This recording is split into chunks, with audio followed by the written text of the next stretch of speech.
Mother, man. Fuck yeah! Ain't I a surgeon or something? Pass me the scalpel. Spreading faster than a case of the clap in a trailer court. Able to shatter eardrums within a 666-mile radius. A podcast more brutal than all the rest. It's Murder Metal Mayhem!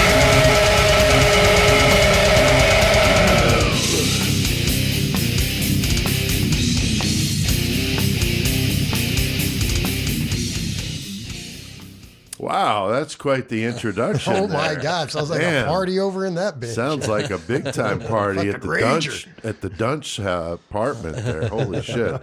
All right, well it is Tuesday, and that means we're throwing down a brand new Murder Metal Mayhem. Yeah. We're here at Horns High Studios. Fuck all this weather that's going on around us. It's dropped 20 degrees today, and it's like fucking cold out again. And bullshit. I went to school. Went to work with a hoodie on, and now I got my fucking coat on. oh, again. for sure. And they're calling for more snow, and I'm over it. But we're doing episode 169. 69, dude. That's right. On 2/2/22. On a Tuesday. That's crazy. On a Tuesday, right. So, Joey, Chris, everybody doing okay? Yeah, doing all right. Not too bad. How about the birthday, Chris? We both had birthdays last week. Yeah, but it How did snowed yours like go? a motherfucker on my birthday. Like, couldn't go anywhere. Right? Fuck, dude. Yeah, that's true. It was like a storm Shawback. Yeah, that was my birthday present for everybody. Yeah, your around. birthday present, which in turn kind of almost fucked up my birthday, but I dug my ass out to go to Red Lobster. Alex was like, Papa, maybe you shouldn't go if the roads are bad. I'm like, Alex, I need Red Lobster. Yeah, I really need some Red Lobster. So she didn't like it, but I went. So, all right, well, we are here, and we're both a year older, but we keep rolling the How fuck was your on. birthday? Except they're digging the snow out. Right, that's cool. Yeah, same here. It was chill. Red Lobster didn't offer no black and curlies. No, thankfully, no black and curlies at Red Lobster. But yeah, that's always my go-to, and when I go for any reason, really doesn't have to be. It's just any reason. But if I'm asked, where do you want to go? That's always in my top list. So. Yeah.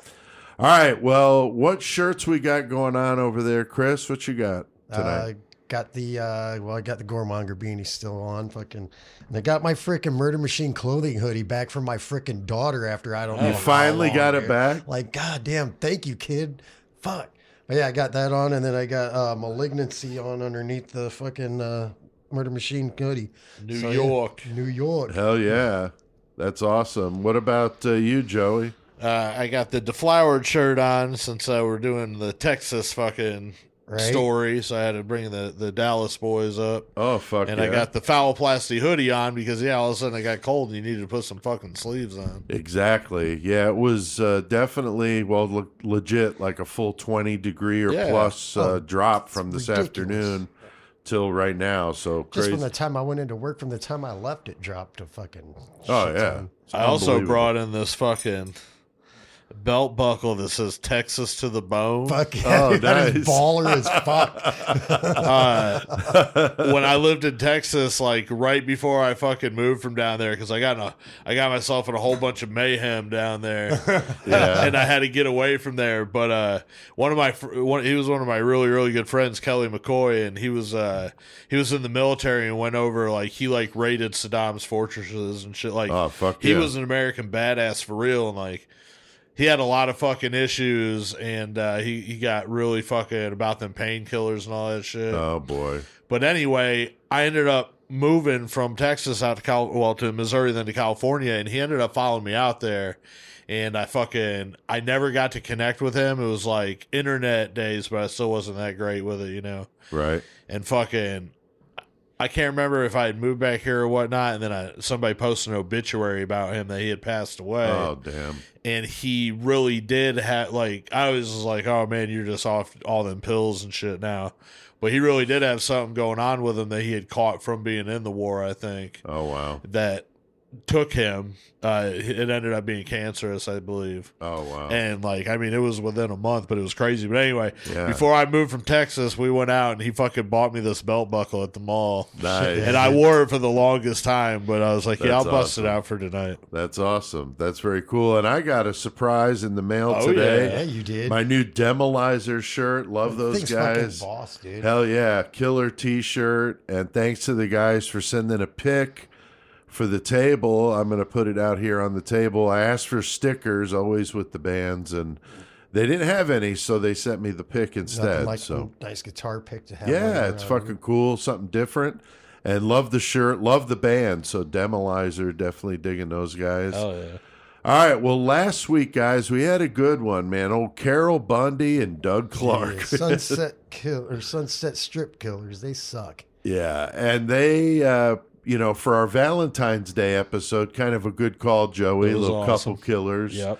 And one that we both, or all three of us, have been anxious to do. Yeah. So it was a good one. Short but gruesome, sadistic murdering, raping of a child. Definitely the perfect subject matter for our dark kind of humor on a Cupid holiday like Valentine's Day. Yep. So it was a good one. And I did the metal feature last week on the thrash band from Toronto, Corrosive. Hell yeah. Totally love those guys. And we threw in a little mayhem, a killer cage match, karaoke destruction, and more. And we were passing 800 listens to that when I checked it earlier. So that's cool. So thank you if you listened. And if you missed it, go on and check it out. Also, guys, we did the double release last week. Yes, we sir. also, on Friday, we released the full 51-minute interview that I did with Corrosive as a bonus. So if you missed that, that's a good conversation with me, the singer, and their guitarist, Jack. And it was a great conversation, a lot of cool discussions. And that one had over 500 listens when I checked it today. So that's great. And Chris, the triple fucking threat, the triple threat. For the YouTube video of the interview. So, I mean, man, you got YouTube, you get to watch it. all I just kinds of listen to it. stuff. Fuck You yeah. can watch the interview if you'd rather do that. Right. So there's all kinds of ways you can get Murder Metal Mayhem in your life. So over the weekend, we Speaking posted of the YouTube channel. Yeah, the new video we did of our behind the scenes doing the commercials, which was funny. Fucking silly. I was showing it to people in the house and shit. Yeah, I like the Chris cam over here. That was Yeah. cool, and it looked good. I mean, our new webcam's a lot of I fun. thought so, too. So we're going to post more stuff like that. If you missed that, that's worth going to check out just for that. It's like 10 minutes long, and it's just us filming or recording the audio for the commercials for the Dr. Gein's vagina maintenance and the serial killer car rentals. Dude, like when you watch it, like I was showing it to I think it was Nate that I was showing it to at the time, but so we're watching it, and then when doing the playback of it, like I'm just like laughing and moving, and he's like, "Are you fucking convulsing?" I was like, "Dude, I'm listening to the playback. You just can't hear that." He's like, "Okay, that makes sense," because it's like, "What the fuck is happening?" What's so right funny, now, right? So we're gonna do more of that. So if you missed it and you're interested in some extra content, there's plenty to be had. That YouTube channel's growing. Quite a few band interviews now, and and we're gonna do more stuff like that. So. All right, well, tonight we have got a very disturbing one. Our buddy Tex suggested this. Fuck yeah. The story of a neurosurgeon who operated on Quote, patients. neurosurgeon. Yeah, right? More like a Cracker Jack box fucking neurosurgeon. People are in horrible pain, but he leaves 33 people paralyzed. 2 of them were dead from the fucked up shit that he did. I mean, just really so crazy. gnarly, dude. Christopher Duntsch, also known as Dr. Death. He did some of the most heinous stuff. We're going to have Tex on to talk about it. Texas. Yeah, because he suggested it. And my wife, Jenny, who had a neurosurgery that was unsuccessful, has been through quite a bit of pain with her situation. And so that was something I thought would be cool to bring in. Hell yeah. So she's going to come out here and talk to us with Tex, and we'll talk about that, of course, in the murder segment. So that'll be cool. But something different, that we normally would do. Now, Chris, you got the horns tonight. Yes, what was your call, Fucking man? Ugly Kid Joe, man. I love Ugly Kid Joe. Hell yeah. I think that's cool. Something totally different. Hell yeah. I mentioned that to Jenny. She's like, oh, that's cool. I haven't heard them in so long. Right? You know? Hell yeah. So I don't know anything about them other than, a few of their hits that I remember hearing, but never listened to them, don't know much about them. So I'm always anxious to learn something new. So that'll be good. And I'm going to throw down a lost classic tonight, one that I've been jamming the shit out of. So we're going to talk about that and some other metal news in the metal segment. Killer Cage match, guys. That's when we have our listeners provide random numbers on our Facebook page to help decide from our list of 75 killers, 75 objects for them to fight with, and a list of 15 variables. Who do we want to say thank you to? Tonight we have Stephanie Brooks, Tina Powell Heck, and Carolyn Schwendy. Did I say that right? I hope I did. I think so, yeah. That's cool. Stephanie Brooks is 419 Queen. Is that who that is? I don't know. I was like, is that Punky Brooks? Oh, that's hilarious. Yeah, that could be, man. That could be. We got a brutal matchup in the cage tonight. Joey, who do we got fighting tonight? Tonight we got fucking Jerry Brudos going up against one of our fucking mass up here, John That's Wayne right. Gacy. Hell yeah. Brudos and Gacy. Brudos and Brudos Gacy is a and good Gacy. matchup, man. Both some pretty stout motherfuckers, so that should be a good one. And it'll be fun once we know what objects they're fighting with and then what the fuck is the variable in the cage. Should be good. So we'll do that, of course, in our Mayhem segment. Thank you to everybody out there listening to the show. We keep seeing the numbers coming in. This week, guys, we're at about 2,800, so holding just under the 3,000 mark, but we appreciate it. And Chris, we are at 497,000 total listens since we started this shit, man. All right. That's a lot. So Almost we are almost at 500,000. 500,000 fucking listens. That's Fuck yeah, crazy. I Help would have us never get to thought. that. Share it up. Hell yeah. So that is great. So thank you guys. And we should hit that here in a week, no more than 2 weeks. Probably we'll be close to it in a week. Really Let me close. hit it. Let me hit it. Like Let me- Joey said, if you guys spread it out, it could be sooner than that. Fucking That's A, right. man. That's right. So, Chris, Joey, we got a lot on our plate tonight. We're going to be calling our buddy Tex up, and Jenny's going to come out here in the studio, talk some Dr. Death. So, we're going to make a little trip to the state of Texas. Fuck yeah. Let's Chris? get our neurosurgery murder on. Yeehaw. Pass me the scalpel.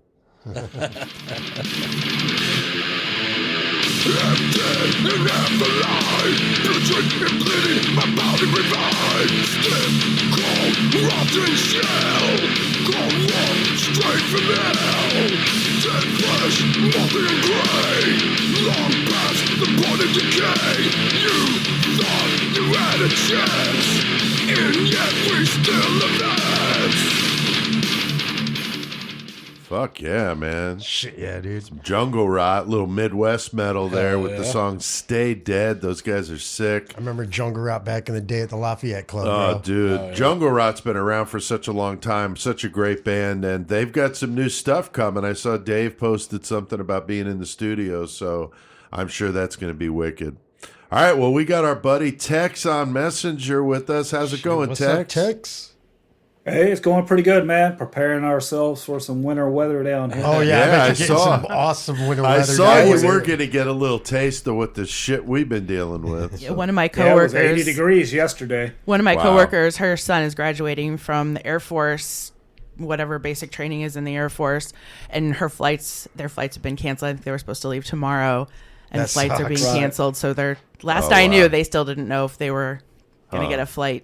Damn. Oh, Damn. wow. Yeah, that's not good. Fucking And winter. I hate winter. we heard somebody new in the background there. That's my wife Jenny. She's here in the studio with us because she had an unsuccessful neck surgery with a neurosurgeon. So we thought, what a perfect time to talk about that subject as we get into this one tonight. So, Jenny, I apologize in advance for you having to deal with our stupid asses. It's okay. I knew what I was getting into. Yeah, Ain't like you never Tex will been be here a before. gentleman. I know that, but the rest of us are fucking idiots. So, all right. Well, Tex, that fucking the picket fence guard tower you said. Dude, that thing is dope. Yeah. Right. That's awesome. that man. is Appreciate fantastic. Really cool. Yeah, we love it. We really do. All right. Well, we're doing our feature tonight on Christopher Duntsch, also known as Dr. Death.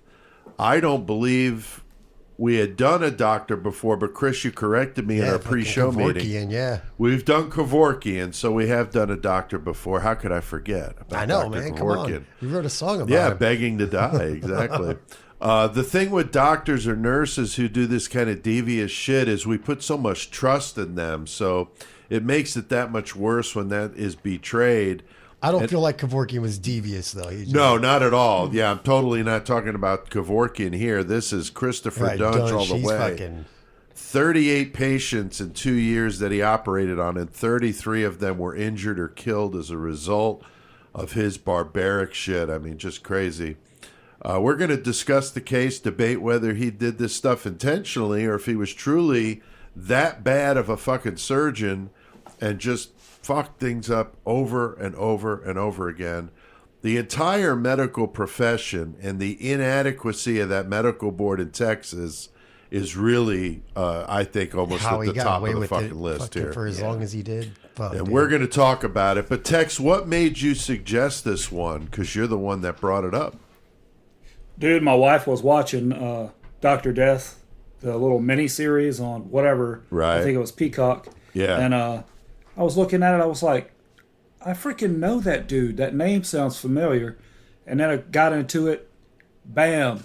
Christopher Duntsch. And I was like, holy shit, we got to do that one on Murder Metal Mayhem. Fucking right. Fuck dude. yeah. Good call, man. Yeah, for sure. And I'm going to get into this with you, but if you like run into this dude, Yeah, I've seen him.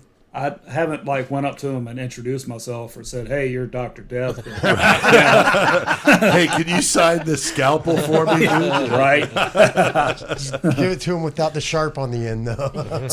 Yeah. Yeah, man. That's crazy. So, yeah, that'll be interesting to get your perspective more so on that. Now, Chris, we featured Jane Toppin lately, and of course, that was a nurse gone wrong, killed a whole bunch of people. But what is it about these kinds of cases that just really fucking bother people, man?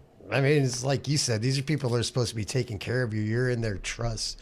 Like, especially with like fucking Duntsch, like you're under anesthesia, you're out. You don't know what's happening to your body, and you're entrusting this person to fucking... He's inside your body. Yeah, he is literally inside your body playing with your innards. Central nervous system. Yeah, and what makes you control everything about your body. And so I think that anybody that hears about this is just like going to put questions on any kind of surgery or anything like that they get from now on. Because like, what if this person doing my operation is fucked in the head like that or whatever, and I come out...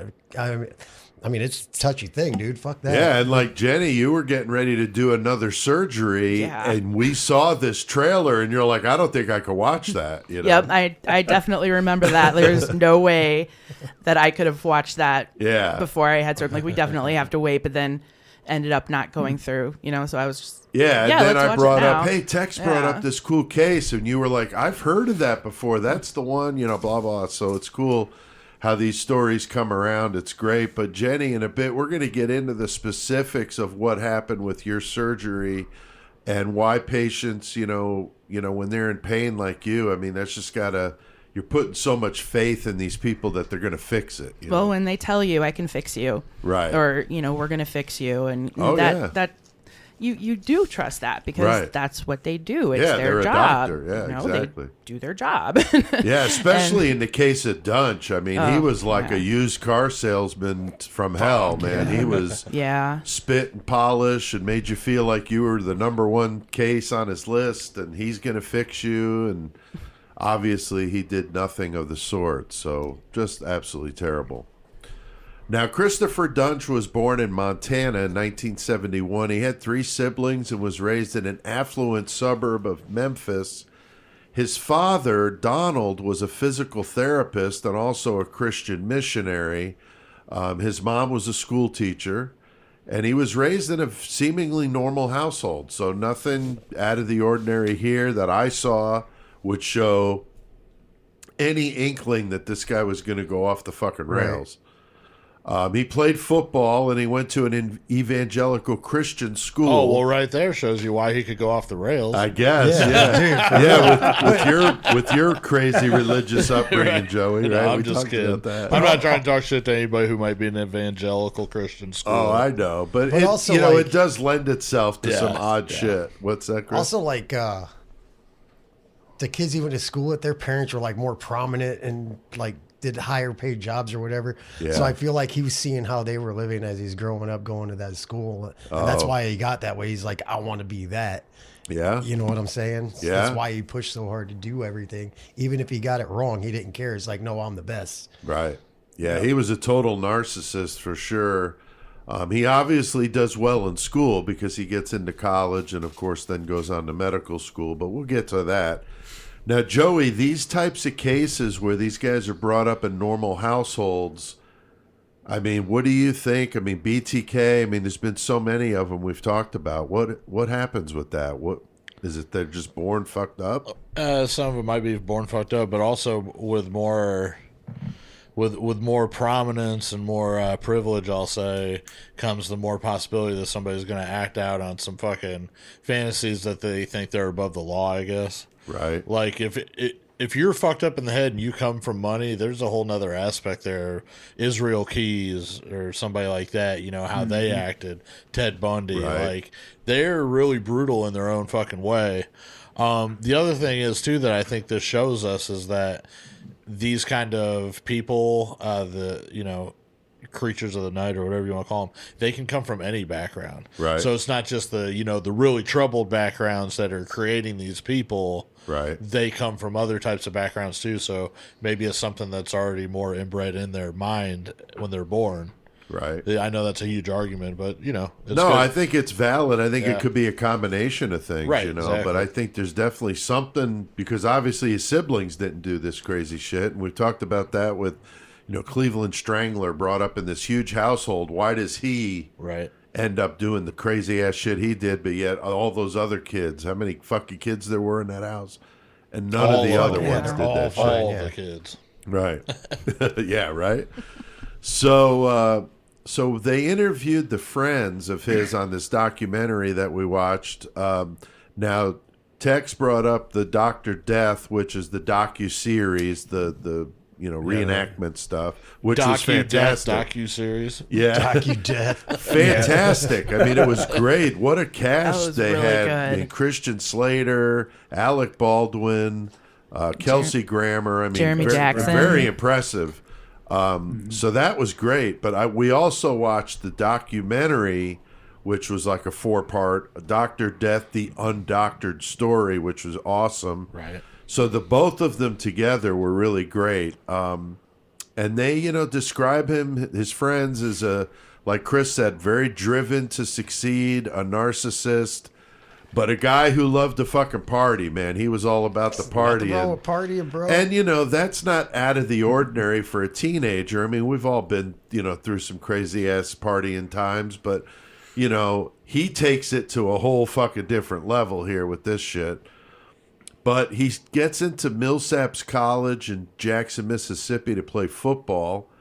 He worked very hard, but he's not able to compete at that level. And this may be for the first time, Chris, that he's actually meeting with some adversity here. He's not the best. Yeah, because like the football thing, this thing I was listening to, like with interviews and shit, like one of the dudes he played football with, he's like trying drills and he couldn't get it, and he like just kept trying, and everybody else on the team was like, dude, right, just give up. You're not gonna fucking be able to do this. Right. And kept making him try and practice all the time. Yeah, I mean, he was fucking driven, man. That's for sure. Was never able to get it though. Right. Just Yeah, kept he trying. can't do He's it. from Texas. He might have been far beyond driven. Nice. So he winds up going back home. He goes to Memphis State University, gives up on football, and he decides to pursue a career in medicine.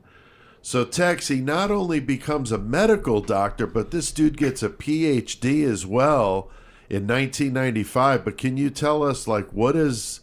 I mean, that is definitely not the typical thing. I mean, that's pretty impressive. Well, first thing I looked at was the money. It Right. takes about $300,000 to become a neurosurgeon. Wow. And the next thing is the time and effort. You got your 4 years of undergraduate, then you got 4 years of medical school, and then after that you have 5 to 7 years of fellowship, where you follow doctors around. You know, they kind of guide you into your specialty and make sure you know what you're doing. So that's what 15 years of Just nothing but devoted to your cause, schooling yeah. and stuff. Yeah. That's a lot of time and effort, like you said, and a lot of money. He was quite in debt too. I think I saw something like $500,000. He was in debt with everything altogether. So, Yep. now Jenny, that documentary we watched spent a lot of time talking, on how few hours he had doing the surgeries. Yeah. Like Tex is saying all this time, but they went back and not so much with him. He'd done a fraction of the hours he should have done, Yeah. which kind of, we were talking about how he would just do the football drills over and over and over and over again, and he didn't really get any better. Right. But it kind of makes me wonder, even if he had all that practice, like, would he have actually been a good surgeon? Right. Yeah, it's hard to I say. don't even know. All the time. But I mean, they went back and looked, and he participated in less than 100 surgeries. And today, what I looked up, the standard is 1,000. So that is And this far really wasn't cry. that long ago, if you think about it. No, No. it really wasn't. No. So, being a neurosurgeon is obviously very, very, it's a lot of work to become one. And the fact that this guy skates by and doesn't even do 100 surgeries is unbelievable. But, he comes from this prestigious medical school. The fellowship he did was, in a top-notch program. He's got these letters of recommendations, good grades. On paper, this guy looks like a beast, man. I mean, he's just got everything, rings all the bells. He was suspected of cocaine use in his 4th year of residency and was sent to a program I saw for impaired doctors for months before being allowed to return. And I guess it all stemmed from he refused to take a drug test. And that's why he got sent to the program. But I wonder why that wasn't, in his records, because I never heard much mention of that. No. And you would think that would have, kind of followed him and definitely been a black mark. So I don't know if his connections is how that kind of got swept under the rug, like the fact he didn't do that many surgeries. I don't know. There were a lot of black marks that got swept under the rug. Yeah, I think so too. Because the Kelsey Grammer's character, the guy he plays, is the head of the fellowship. He's got a lot of pull. So I'm sure, if there was any strings to be pulled, that guy was probably the one kind of keeping stuff quiet and kind of pushing him along, because he was investing in him for that venture they were trying to do. So That's another thing. lots too, of conflicts of interest here. like the whole, being invested in. Not only is he invested in by him, he's invested in by the school. Oh yeah, The the Other internship, people. all that stuff. They're putting all their time and money into him. So if he fucks up once and he gets he's got a little bit of a substance problem. Cool, we'll get rid of that and get him back on track because we've already put in too much into Right, this. too much Right. time, Then effort, to and just money. scrap him and start over with somebody else. True. So yeah, I mean, it's probably easier, after you're in that kind of a position to be able to walk away from things that other people might have follow them everywhere. Right, and I mean, for every one of those, there's probably 100 of them that would have kicked the habit and been fine, Yep. But this guy was fucked up. I Yeah. mean, just beyond fucked up. I wonder if the fact he was raising all that money was, reason enough to just kind of put this thing, sweep it under the rug, like we've been saying. The doctor that saw the fellowship, as I mentioned, the docuseries gets really into that. And it does seem that it was because of this, that he didn't have to participate in as many surgeries as the others. Which is crazy. Yeah. Yeah. I mean, really. I mean, this is not like passing somebody to like be a welder. Right. I mean, not that that's not important. I'm just saying, like, this is fucking spine surgery. I Right. mean, You're that's fucking with somebody's pretty life serious for real. shit. Like, Yeah. Yeah. You want somebody who if knows your what they're weld doing. isn't that great, it's whatever, dude. Right. Like, as long as you got a good weld. I mean, don't get me wrong. You need a good weld. Of but course. Still, it ain't of nothing course. like But in fucking- perspective, the Yeah. neurosurgeon, is a much And different that's why a situation. neurosurgeon gets $1 million. Yeah, Yeah. exactly. I looked that Yeah. up. $1 million for a neurosurgeon, since they're bringing in multiple millions to the to hospital. the hospital. So They're like they're like it's a money maker. Yeah, they're like a cash Right. cow for hospitals. Yeah. Like, for real. Yeah. With his MD and PhD, he was definitely billed as the next best thing. And what's fucked up is he was given a pass. So that and these people are put in tremendous danger.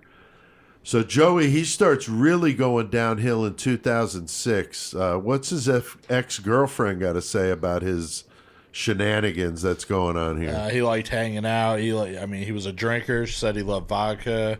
Like he loved drinking doing vodka, orange fucking juice. cocaine and other uppers such as Ritalin and Adderall. Yeah, acid. Yeah, acid. Like he seemed to, enjoy partying a little bit, and she would talk about how they would hang out all night long, Right. watch the sun go up and beyond, and he'd say, "Fuck it, I gotta go to work and go make rounds." Yeah.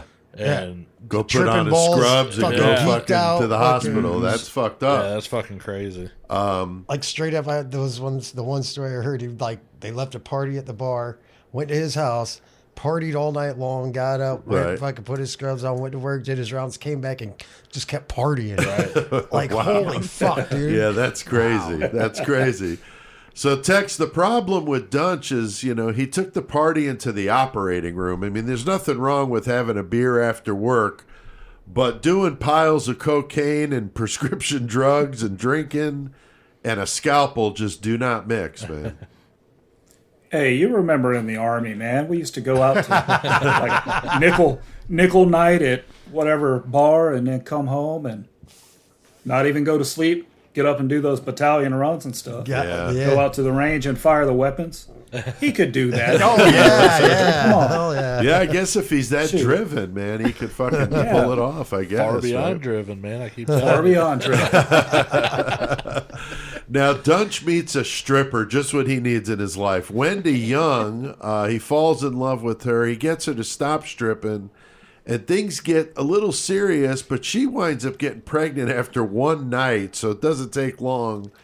This relationship has gone into overdrive now. He winds up taking her with him to Dallas in the summer of 2011 at the Minimally Invasive Spine Institute. You're gonna make $1 million. That place is still open. Is it real? Really? Oh, wow. Yeah, they have commercials for it all the time. Isn't that crazy that they're gonna pay him all that money and he's gonna end up with a stripper? Yeah. Yep. Like, are you? That's what? Okay, that's how hard he partied. I Like, guess, yeah, I guess. So yeah, that is funny. You're making $1 million. What the Yeah. hell are you going with a fucking stripper anyway? So we're gonna talk more about his friend Jerry, who's another fucking Oh, yeah. piece of Oh, work. poor Jerry Jerry. Summers, what a mess. But he was a known drug dealer, Jerry, and that's where he and Chris got to know each other when they were in high school in Memphis. But he probably was not the best sidekick, not the guy you'd want to be hanging around with a doctor that's trying to get his fucking MD and fucking get a his practice life going. straight, right? Yeah. Duntsch sets up an office in Dallas and it starts having an affair with the nurse practitioner there. That's Like a whole right different away. story. Yeah. Right away. Yeah. He's doing coke. He's drinking heavily. He hires Jerry Summers to be his publicist, which is a total train wreck. He's like organizing photo shoots and it's So like, dude, weird. you'd like learn how to do surgery. What the fuck are you worried about the wind? You're not a model, the wind bro. in your hair, on your commercial. It's fucking ridiculous. So, Jenny, before we get into the horrible shit that Duntsch did, why don't you give us a little rundown of your unsuccessful neurosurgery that you had done? Well, I had a procedure that is extremely common. It's the number one, the most common cervical spine operation performed in the U.S. Okay. And at the second most common level of the spine. So you'd think, that's something that he probably would have done Right. a lot, you know, in Right, his, right. if he had stayed a doctor. So I had what is called an anterior cervical discectomy infusion, or ACDF. And the C5, C6 vertebra is where I had it done. Okay. So that's like right above your shoulders. Right. So during that, they go in, they make an incision. They can do it one of two ways. They can go in and take out the disc and replace it with a titanium cage and some bone shavings to make it fuse. Or they could do it with a cadaver bone. Right. And mine was done with a cadaver bone. Nice. You got dead people. I in have a there. cadaver You could bone be in in my a neck. black, you could be in a black metal band, Awesome. basically. You're part awesome. zombie. Yeah, That's you could be in a awesome. black Yeah, you're metal part band. zombie. Nice, Joey. Yes, thank you. So ideally what happens is your body kind of takes over that bone or that cadaver bone, and it Right. fuses together, and it's part of your body then. Right. Well, mine didn't do that. Mine didn't fuse, which can happen due to Just whatever, Right. you know. multiple reasons, I'm sure. Yeah, and so I don't know why, but I looked into having it redone, and it just never happened. And now I am still in pain and going to see an orthopedic doctor this week. So hopefully, something Maybe the can be done orthopedic there. angle will be the better way to go. Yeah, Who and he's like a knows? pain specialist, so hopefully, probably Start doing like heroin. injections. No, thank you. No, Thanks, thank Chris. you. I appreciate that. No, it's I just want to stay away from the opiates altogether. So, Yeah. Right, right. Yeah, but man, so- the stuff that he was doing, that they showed, you know, the portrayal of him in the series, Yeah. taking like a hammer and chisel to somebody's spine, Yeah, and it the about body's made like me bouncing sick. off the Yeah. table. Like, holy Oh, shit. it makes me a little queasy thinking about it now, but Yeah. it just, and there were some times where I just had to be like, we need to be done watching this for now. Yeah. I can't, like, my hands were clasped around the back of my Right, neck I'm most of sure. the time. Yeah, it the was just, expressions on those nurses' faces Oh my was just God, like, oh everybody my in God, that- what the fuck are you doing? I mean, that's crazy. and nobody could tell him anything, No, you know? no, he's a was fucking right. raving Listen. fucking He was a maniac. surgeon. Now, Chris, he's in Dallas. He is given privileges. That's what they call it when a surgeon is able to operate at a hospital. He's given prestigious fucking privileges at the Baylor Regional Medical Center, which is a big deal. And so he starts fucking shit up right away. He doesn't waste any time. No, he don't waste no time. I can't remember what the first one he did was, but he just like went in there, like you said, like, I'm right, you're wrong. Like, nurses just like telling him he's wrong, which is their job if they see something that they think they're Right. wrong. Because nurses are fucking goddamn smart. Hell yeah, they are. Just because That's they're a the nurse first one doesn't. that bled out, right? Yeah, Yeah. it fucking that she was the first one that bled out. Yeah, They're like, she's bleeding. He didn't really even do anything to try to suppress the bleeding or anything. Like, he's like, no, So she'll be they're- all right. Yeah, it's fucked up. I mean, he just went wouldn't unconscious. listen to Yeah, him. went man. unconscious and never woke up. Fucking. And I thought it was funny when they were like scrubbing and the other surgeon was talking to him and he's like, oh, yeah, I'm going to clean up Dallas and the neurosurgery. And this guy's like a top neurosurgeon looking at him like, are you fucking kidding me? Yeah, like, you ain't what are you doing talking shit. about? Like, fuck you, you know? He said he was cockier than shit.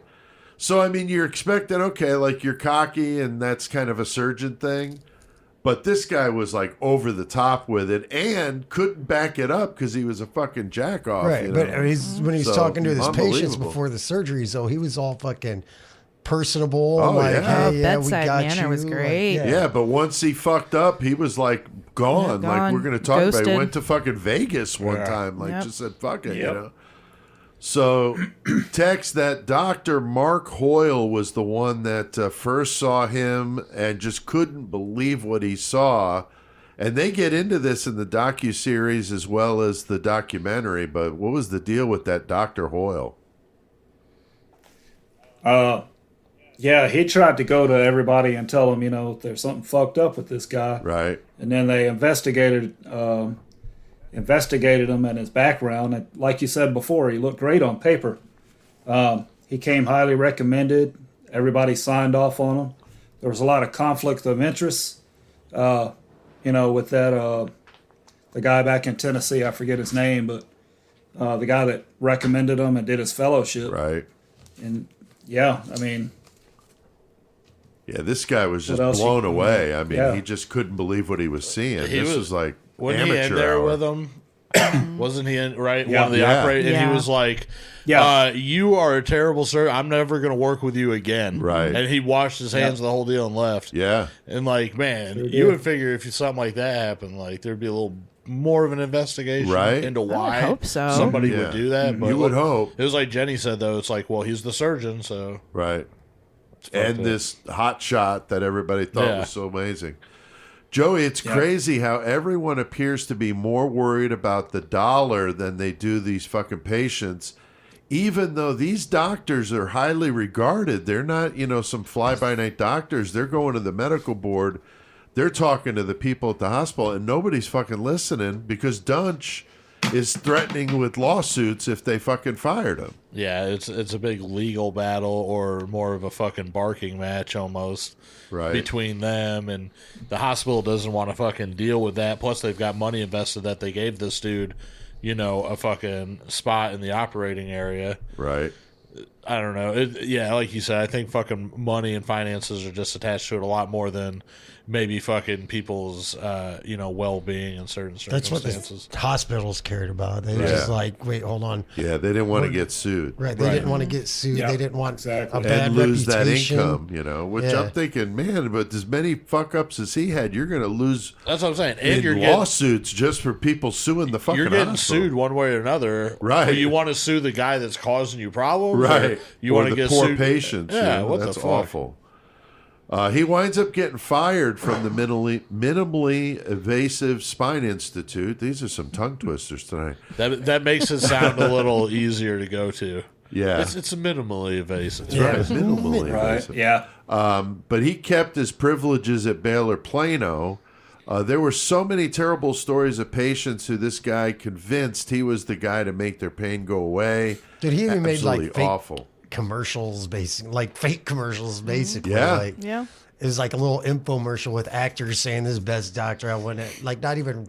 Well, there was that one patient, that woman that he convinced to do it, and she felt absolutely horrible that she was in a commercial to Right. help promote it Right, exactly, after this yeah. all came Yeah. out, He was like Miss Cleo. Terrible. Yeah, Miss Cleo.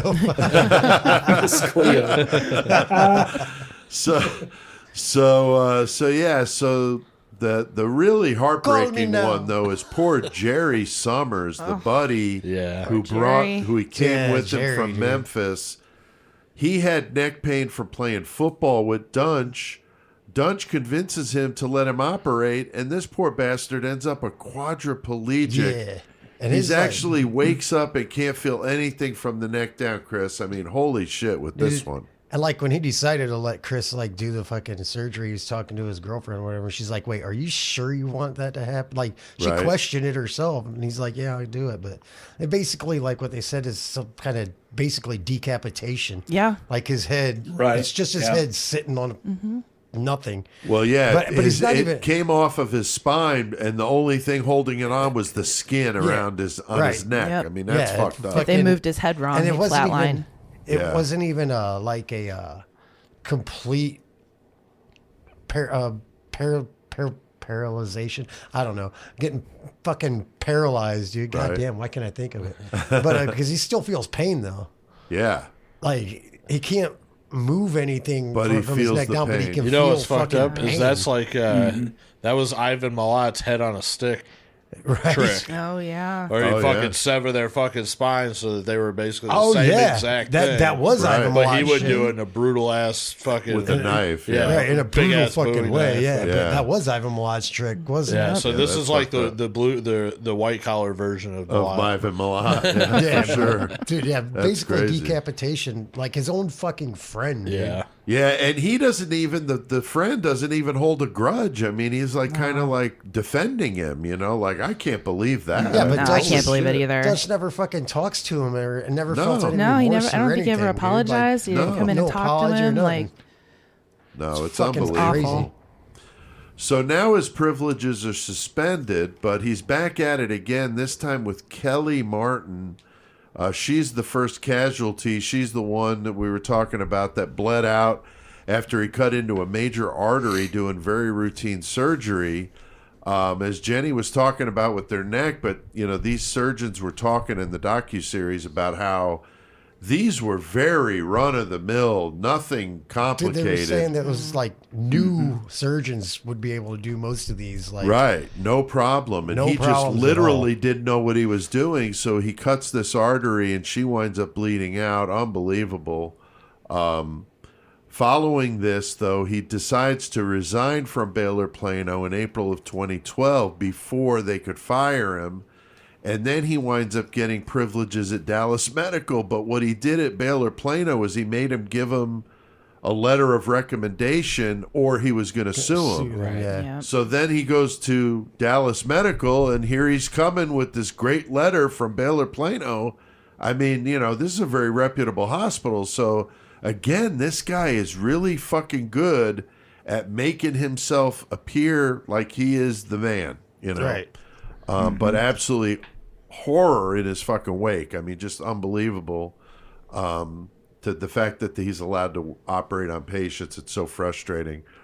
And Jenny, I think the most frustrating thing was these doctors that were going to the fucking mat to try to get this shit to stop. Yeah. Going to the board, Texas Medical Board in Austin, nothing's working. I mean, unbelievable. Nope. It's a shame that nobody listened to them and Right. You would have thought these two reputable surgeons coming Right. to the board and saying, hey, Right. there's an issue with this guy, Right. that they would take them seriously. Right. I mean, there was documented harm that he'd done to people, and that's like the number one Death. thing Yeah. that they aren't supposed to do. Right. I mean, 38 patients is way Yeah. fucking too Oh my many for God. this shit to Yeah. be going on. Now, Tex's first operation at Dallas Medical results in another death. This time it was poor Floella Brown. What happened to her? Yeah, he sliced her artery, Right. her vertebral artery, and that led to her having a stroke, and then she died on the table. Yeah. Yeah. I mean, I don't understand why the nurses and the other doctors or whatever in the operating room couldn't have physically got him out of there. I I don't know. You would think you'd call fucking security and get his ass fucking get taken this out. dude I mean, out of here. Yeah. Yeah, Let's fucking call a mutiny on this fucking surgery, dude. well, there was Yeah. that one male Right. nurse that noticed his scrubs were ripped. He Yeah, said in yeah, his yeah. ass. Yeah. Like day A hole after in the day. butt. Like the this same dude was scrubs, coming in. into neurosurgery. dirty fucking scrubs, Same scrubs. Holy fuck, that's not Yeah, that's good. nasty. I mean, they said that neurosurgeons were impeccable when it comes to cleanliness, Yeah, they and have the to be. operating Yes. room is spotless, and they are spotless. And here's this guy coming in with a big old hole in his ass day Not after wearing day. underwear and Yep. shit. Yeah, Yep. no underwear. He said that. Yeah, Yeah. so just train wreck. But like you said, Chris, he's coming from fucking, the He's bar coming or fuck partying all parties, night dude. to fucking running in there. He's Just a living mess. that fucking neurosurgeon Motley Crue life right now, dude. At least he's a rock star neurosurgeon. So. So Joey, another operation he did the same day as Floella Brown. Poor Mary Uford. What happened with her, man? She wakes up and she's got fucking spinal problems now. She was supposed to have a routine fucking. She had a spinal fusion, which was extremely routine. Right. Like Jenny was saying, you go in for a basic operation, there might be a little fear, but you're not worried about it like other ones. You go in, and then all of a sudden you wake up, and you've got fucking just pain shooting. So she goes to a different doctor Right. who looks inside, and some of the There's screws. X-ray nurses, dude. Wait, this Yeah, fucked. and some of the screws Yeah. that fucking Dr. Death had used were just fucking. They were in sideways. They were in too far. Some of them. Not even in Right. bone. Muscle. right, and they were hitting Yeah, some of the muscle fucking instead nerves. of bone. Yeah, What the fuck? I mean, a doctor would know the difference between muscle and bone, and this guy Anybody just, looking at an X-ray would know the difference. I mean, Yeah. you can tell they were.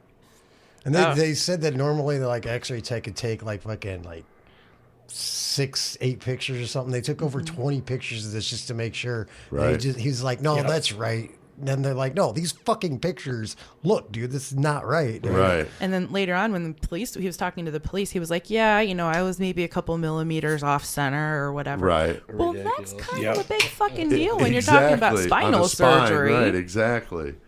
Unbelievable. It's amazing that he acts like nothing is fucking wrong Yeah. here. He's Everything blaming went other perfect. people. He blamed the anesthesiologist for the patient's reaction to the anesthesias will cause the death. I mean, this guy is absolutely out of control. He doesn't even console his patients. So while he was very nice in the beginning, right, Joey, when he's courting them, Yeah. but then when he botches this shit and fucks up like he does, he's like gone. And other doctors are covering for him to talk to these They poor... can't even get a hold of him. Yeah, dude. freaking the fuck out. These poor family members, he's not telling them anything. Right. And then when something goes wrong, he just leaves. It's just crazy. When you're fucking neck deep in hookers and cocaine, you don't want to be bothered by your pager. I guess. I saw one case, he left the hospital and went to Vegas. So, I mean, what the fuck, man? Like, he goes to fucking, what's Like, well, that just movie? made my $1 million. I'm going to go fucking blow it all at the casino in Vegas. Fuck that person. Thank you. Yeah, I mean, he's just out of control, man. There was another case I saw where he cut part of a man's esophagus, which is absolutely unreal. He thought it was a fucking tumor. He cuts the guy's esophagus. This poor bastard suffers unbelievably. Dude, I mean, what he went through. He stopped the bleeding and shit with a fucking sponge, isn't that? And then which left one it that- in his Yeah, neck. sewed it up into his Yeah, he fucking... left it in there. Sewed it up into his fucking neck. And, What the like, fuck, man? You can't do that, man. No, I mean, unbelievable. This guy's so pissed off, he goes to the fucking Dallas police to file a report like a assault. Right. Which is smart. I would have done Yeah. the same But these fucking cops thing. didn't know what to fucking do. I mean, it's like they didn't know, what do you do in this case? Isn't there a medical board? Yeah, well, fuck, the medical board wasn't doing anything. Which that's what he did to his friend too. I'm pretty sure. I believe whenever he was so. operating on him, he used those fucking those sponges because he was It bleeding. was some kind of coagulant stuff. yeah, that it was they a used. coagulant sponge, and he fucking ended up packing them too fucking hard onto his spine, Yeah. and he fucked it. That's what caused all the damage to fucking him. Unbelievable, man. But, the cops don't know what to do. No one else knows what to do without a police report. So it's like a catch-22 here.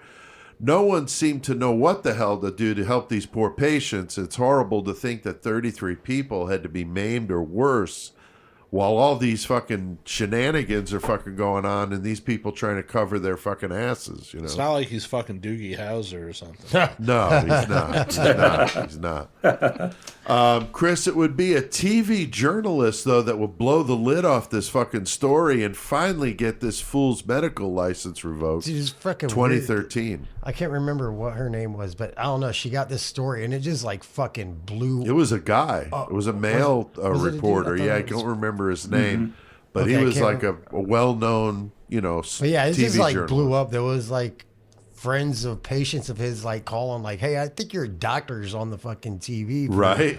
Fucking Yeah. like you need to check this out and get into this." So yeah, like Could you imagine that, man? yeah, you're just sitting there and you get a phone call and you're like, "Hey, you know your surgery got fucked up? Yeah. You need to check out the news Right. right now because you are not the only one." Right. I mean, Jenny, just like your brother's wife, Sarah, she blew the lid off that VA story in Phoenix. Oh, but yeah. those TV Yeah. journalists can bring the fucking heat, man. I mean, Right. that shit gets on the news and they're good at what they do. I mean, It's like, oh, that's how a lot of this stuff gets done, which is what the fucking press should be doing. Yep. Is exposing this kind of fucking bullshit. But finally, he loses his license or revokes in June of 2013. And now Jenny, the real superstar here, was that young prosecutor, Michelle Schugert. Man, Yep. she was Yes, she was. unbelievable. What was her deal? She went after him for elder abuse, which was pretty smart. Yeah, that was really smart. It's because it was we should get the longest sentence for him, Yeah. or something like that. Yeah, yeah, that was really really smart of her. Yeah, because that came out of left field. Like Yeah. nobody had thought of that. And she came up with that to get the most time because what they were going to get him for, he would have got time, but she wanted to put him the fuck away, Yep. which is great. And Dr. Kirby was the one who wrote to the board and said that Duntsch was a sociopath, Right. among other things. But I loved listening to him talk about this because you could tell how passionate he was about it. Now, what was clever, again, was this elder abuse angle, and this is something so unique that a good way, to put this guy away is to, add as much time to the charges as you can. And she investigates. Prosecutors find an email that Duntsch wrote that said, quote, he became a cold-blooded killer, which is kind of crazy. That whole fucking email thing was crazy. Like, you'd listen to Yeah. the whole... Oh, like, yeah. what the email says. Like, I'm ready to be... Like, I'm between God and fucking the Antichrist. Yeah. It's like, holy shit, dude. and this is like before he got caught. He's still doing surgeries when she got this email. Like, why wouldn't you like be like, hey, you guys need to see this shit, dude? Exactly. Like, his mind is not in the right fucking place. No, not at all. She was probably still tripping balls too. Probably, yeah. He didn't do himself any favors by talking to the media. He's just obviously out of control. He winds up moving to Denver for a while to mooch off his fucking poor dad, and eventually went back to Dallas, and that's when he gets arrested. So the girlfriend, Wendy, the stripper, she leaves, and she takes the kids with her. They had 2 kids, which is fucked up. She's obviously a little bit of a mess herself, but at least she had the fucking common sense to get the hell away from that fool. Yeah, for sure. Yeah, because he was physically and mentally abusive to her, which is terrible. Yeah, she didn't deserve that. No, and he's cheating on her. He's just being a total piece of shit. They had so many calls to the cops for domestic issues with those 2. He's acting like a fucking maniac. Obviously, he's doing fucking all those drugs and drinking and shit the way he was and working fucking stupid hours. So no wonder why he would be like that. He went into Wendy's. He busted into Wendy's parents' house and fucking just took the kids and shit. Yeah. Like all fucked up. Yeah. He got fucking busted for stealing like $800 worth of shit from Walmart and shit. Right? I was thinking about your boy, fucking Robert Durst. Yeah. He was taking all kinds of random shit like keyboards. Dude, like fucking- keyboards, random watches, stuff. He had like ties. a hat on. He put a hat on. He went into the changing room, put on a pair of pants from Walmart, and threw his fucking pants he had on in the fucking shopping cart. Like, Yeah, so fucking bizarre, man. Definitely fucked up. Rich tweakers are fucking weird. rich tweakers are fucking really weird. And there was that one time he got arrested for DUI because they're fucking driving on the left side of the road. He's got like an empty fucking, what was it, Mike's Hard Lemonade laying on the floor. Fucking another one in the console, just like, what up, dude?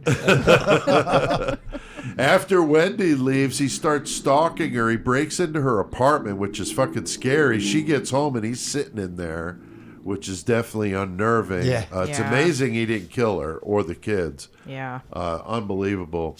Now, Tex, it's 2015. Duntsch is arrested in Dallas. And what kind of charges did they throw on this guy? He got 6 felony counts with a deadly weapon, 5 counts of assault creating serious bodily harm, and 1 count of injury to an elderly person. Yeah. That's the one that made it worse because, like... Yeah, that's the big one there. Right. And this is, I saw 4 months before the statute of limitations would have run out. So that was awfully close. I thought it was great that fucking deadly weapons were his hands, but he ain't no Chuck Norris. That's right. Fuck no. Nobody's Exactly. Chuck Norris. Come on now. Nobody. Now, Joey, the case finally went to trial in 2017. It went on for 13 days, but the jury only took 4 hours, man. What happens here? Yeah, they passed him down a life sentence, but he will be eligible for parole. He's eligible for parole in 2045 when he'll be 74 years old. Damn. Now, that doesn't mean they're going to let him long. out because Yeah, he that lives in doesn't- Texas. Right. And he's doing his time in Huntsville, too. So Right. Yeah. Interesting. Yeah. So that's a pretty heavy sentence. But Chris, there's also some civil action. Yeah, the with some patients. lawsuits. What happened with that? Honestly, the patients that he fucked with that were doing the lawsuits, they were having a fucking hard time finding lawyers, dude. Because Really? like caps on the fucking malpractice lawsuits. Like lawyers didn't want to do it. Oh, there wasn't enough money in it. Right, there wasn't. But there was a female. I can't remember her name, but Yeah, what was she that took, female attorney with the funny, like, rhyming name? Oh. She had an interesting name, but it was like her first and last name rhymed. Yeah, she represented like I think at least half of them. She did quite a few. Yeah, a lot of them because nobody else would freaking do it. Yeah, that's fucked up. But That's fucked up. it was fucked up, dude. Because like I said, the whole cap on the malpractice thing and insurance premiums and everything, it was really weird. Like, because everything I listened to, it had to do with insurance politics a lot. Wow. Yeah, that's not right. Yeah. Now, Tex, he said he's in Huntsville. Yeah, he's actually at the Ellis unit. There's like 8 prisons in Huntsville. He's in the Ellis unit, and he's a general population inmate. Oh, wow. And you know what his job is? No. He's not a doctor. He works in the laundry. He folds sheets and shit. Nice. Like that. He's Yeah, he's in not. the You toilet. didn't put him in the infirmary. I wonder if the dryer breaks. Hey, Chris, you want to come over here? No, maybe you ought to fucking stay over there. Yeah. Keep folding the fucking sheets. Yeah. I don't want you using a Phillips screwdriver on this All right. poor defenseless fucking dryer over here. Throw in some extra screws. Right, exactly. Exactly. So, holy shit. This is just such a crazy one. But would a guy like that, Tex, get fucked with the notoriety, or how does that work in prison? With him, probably not. I think like child molesters, Right. Oh, yeah. murderers, and stuff like that. Those are the guys that get fucked with a lot. I think he's probably just serving his time out pretty quietly. Yeah. Interesting. I was wondering, just because with all the docu-series and stuff the coming out, yeah, do like you said, the notoriety? do they get to watch stuff Yeah. like that in prison, or they're restricted to what they can watch? They have cable TV, but they don't have like streaming apps. Okay. So I highly doubt that they've seen Dr. Death. Okay. You on the And they don't have TV, YouTube homie? or anything Right? like Is that you on the TV, Hoss? Yeah, see if Now, if he was a female inmate, they have that show Snap. Right. Oh, yeah. A lot of the Texas inmates are on that, and they do watch oh that. shit. Get the popcorn out. I'm on Snap tonight, bitches. See what I can do? Look what I can do, motherfucker. Yeah, get that fucking Pruno or whatever the fuck they call that shit. Yeah, man. Fuck. So stuff. I see there's a 10-part podcast called Dr. Death. Is that the one you listen to, Chris? I haven't checked it out. I don't know, Tex, did you hear any of that? No, I haven't checked that one out. It's a 10-parter, It's a lady that works in the medical industry in Texas, and this is just this one season is just about Dr. She does all kinds of different medical things. And interviews like all the people involved in the situation or the case. That's cool. She was on the documentary quite a bit. That lady that does that podcast was on there quite a few times, kind of throughout. So that's cool. Anything to add to this one, guys? Anything that I didn't talk about or you want to bring up? I'm good. Right. Cool. Well, I did my research, as I said, with Dr. Death, which was that docuseries, and then the documentary, which is Dr. Death, The Undoctored Story. Both of them were outstanding. I would recommend watching one and then the other. Just do the free Peacock preview and just to watch those two. It's worth it. Yeah, I agree. Yeah. I also read articles in a website called All Things Interesting and Rolling Stone. There's quite a bit out there. So do your due diligence and give it a listen or watch or whatever you want to do. Fairly recent, so there's some shit out there for there's a lot of stuff on it. So thank you, Tex and Jenny, for coming on to chat with us tonight. Hell yeah, dude. Thanks for letting me come on. Always fun to have you always a friends pleasure in here with us. Now, next week, we're going to be doing a case that you brought up, Chris. Chowers Unruh, dude. The dude damn. Motherfucker, Hell yeah. 1949, he just like one day just Lost like it, man. Came snapped home his from the shit. war. Yep, snapped his shit. Like 12 minutes, 13 people, and like Yeah, doesn't even just give a goes shit. down the street, just shooting Just blasting people, man. off. Kids, no one, fucking doesn't didn't matter. give a dude. fuck. Just like people looking at him like, what the fuck? Yeah. 13 people in 12 minutes. This Yeah. dude just did not give Yeah, a 1949 in New Jersey. Pretty crazy. It's a good one. Yeah. So that'll be an interesting topic for this. Just literally somebody snapping and just starting to shoot people. Pretty crazy stuff. I also heard there's a fake commercial Oh yeah. that we might have done that might have to do with Sweet. old Howard Unruh. So Might that should be. be great. Joey, what about you with some page a day for us with, I got with your a Texas couple of belt them. buckle and everything? I do got the Texas belt buckle. So I only got a couple from page today, but it's still some really good ones. And the first one is basically it's just a fucking one of the quotes that I got. I'm not going to put it up on the wall, but it's still a pretty good one. But there's this guy named George Apple. Now his name's spelled Appel, Right. but it's still pronounced still Apple, Apple. right? So he's Not Appel. Right. So he goes to prison in New York City for the murder of a New York City police officer in 1928. And so he gets, the electric chair. And obviously, Right. especially back then, you're a cop killer. You're getting fucking executed. Right. So he did get executed. But his last words before he got shocked in the electric chair, Yeah. well, gentlemen, you're about to see a baked apple. Damn, that's a good one, man. Out of here. Hell yeah. How would you like that, Tex, working death row hearing some shit like that, huh? Dude, I couldn't keep my composure. Right. Like, dude, wait, hold on. Hold on. You get a stay of execution for that Yeah. Man, we got to do this again tomorrow, man. one. Right. Yeah, man. All right. The next one they're talking about, this is about a cold case that popped up that was eventually solved. But on October 29th, 2006, there was two men that were target shooting off of Highway 31 in Kilgore, Texas. Now, first off, they're target shooting off the highway. I didn't Right, yeah. Like, what? Not smart. So they're just out off the highway target shooting, I guess. But they come across a woman's body that's face down on a burning wood pile with a gas can nearby. Her cause of death was undetermined because, she was so deteriorated and burnt. Right. But they said that she had probably obviously been raped due to the presence of semen at the scene.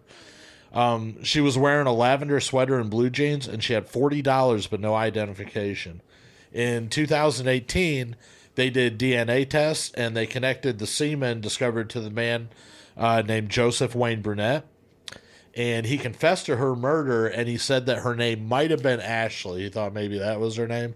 Okay. So in January 2019, the DNA Doe Project, they were able to identify her as they rebuilt a family tree whenever they found the DNA match to a first cousin once removed, I guess.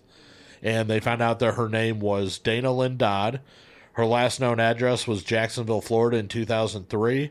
And she had been barely 21 years old when Burnett murdered her after they crossed paths in a Walmart parking lot. Wow. Wow. Damn, that's fucked up. Page a day, man. Yeah, so I got one more from Page a Day, and Okay. I'm not going to read this one.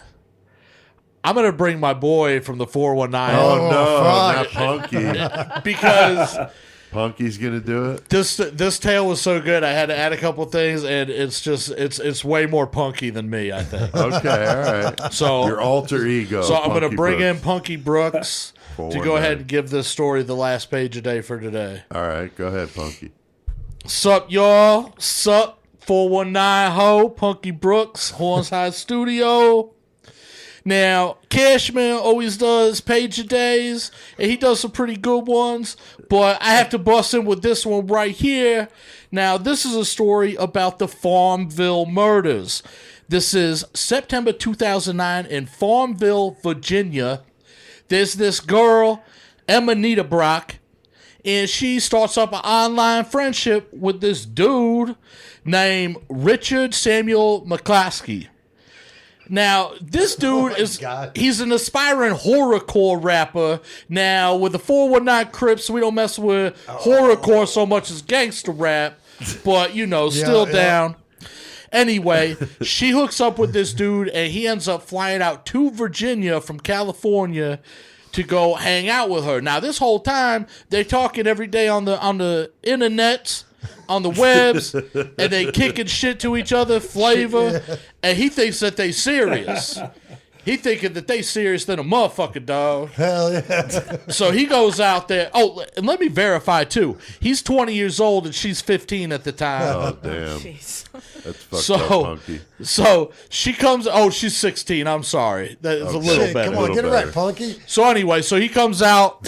He stays the night with her, and then her parents drive them both and one of her friends up to a show in Detroit.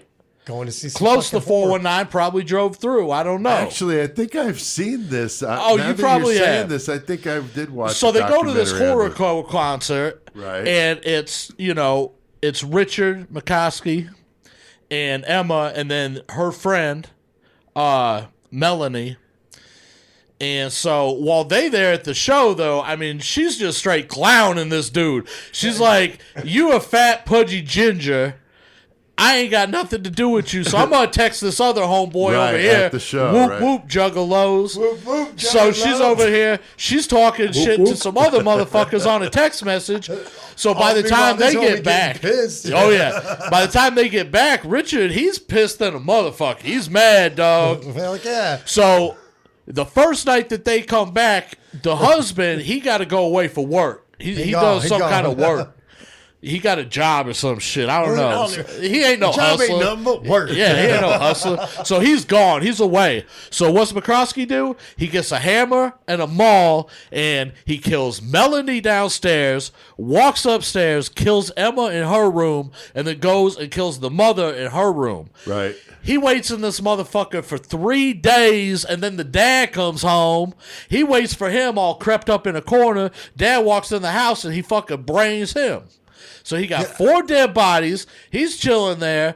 Motherfuckers wonder where these people at. Melanie's parents, they're like, hey, our daughter just went to this dope-ass show, and I forgot that the show was called Strictly for the Wicked Festival for the Wicked. in Detroit.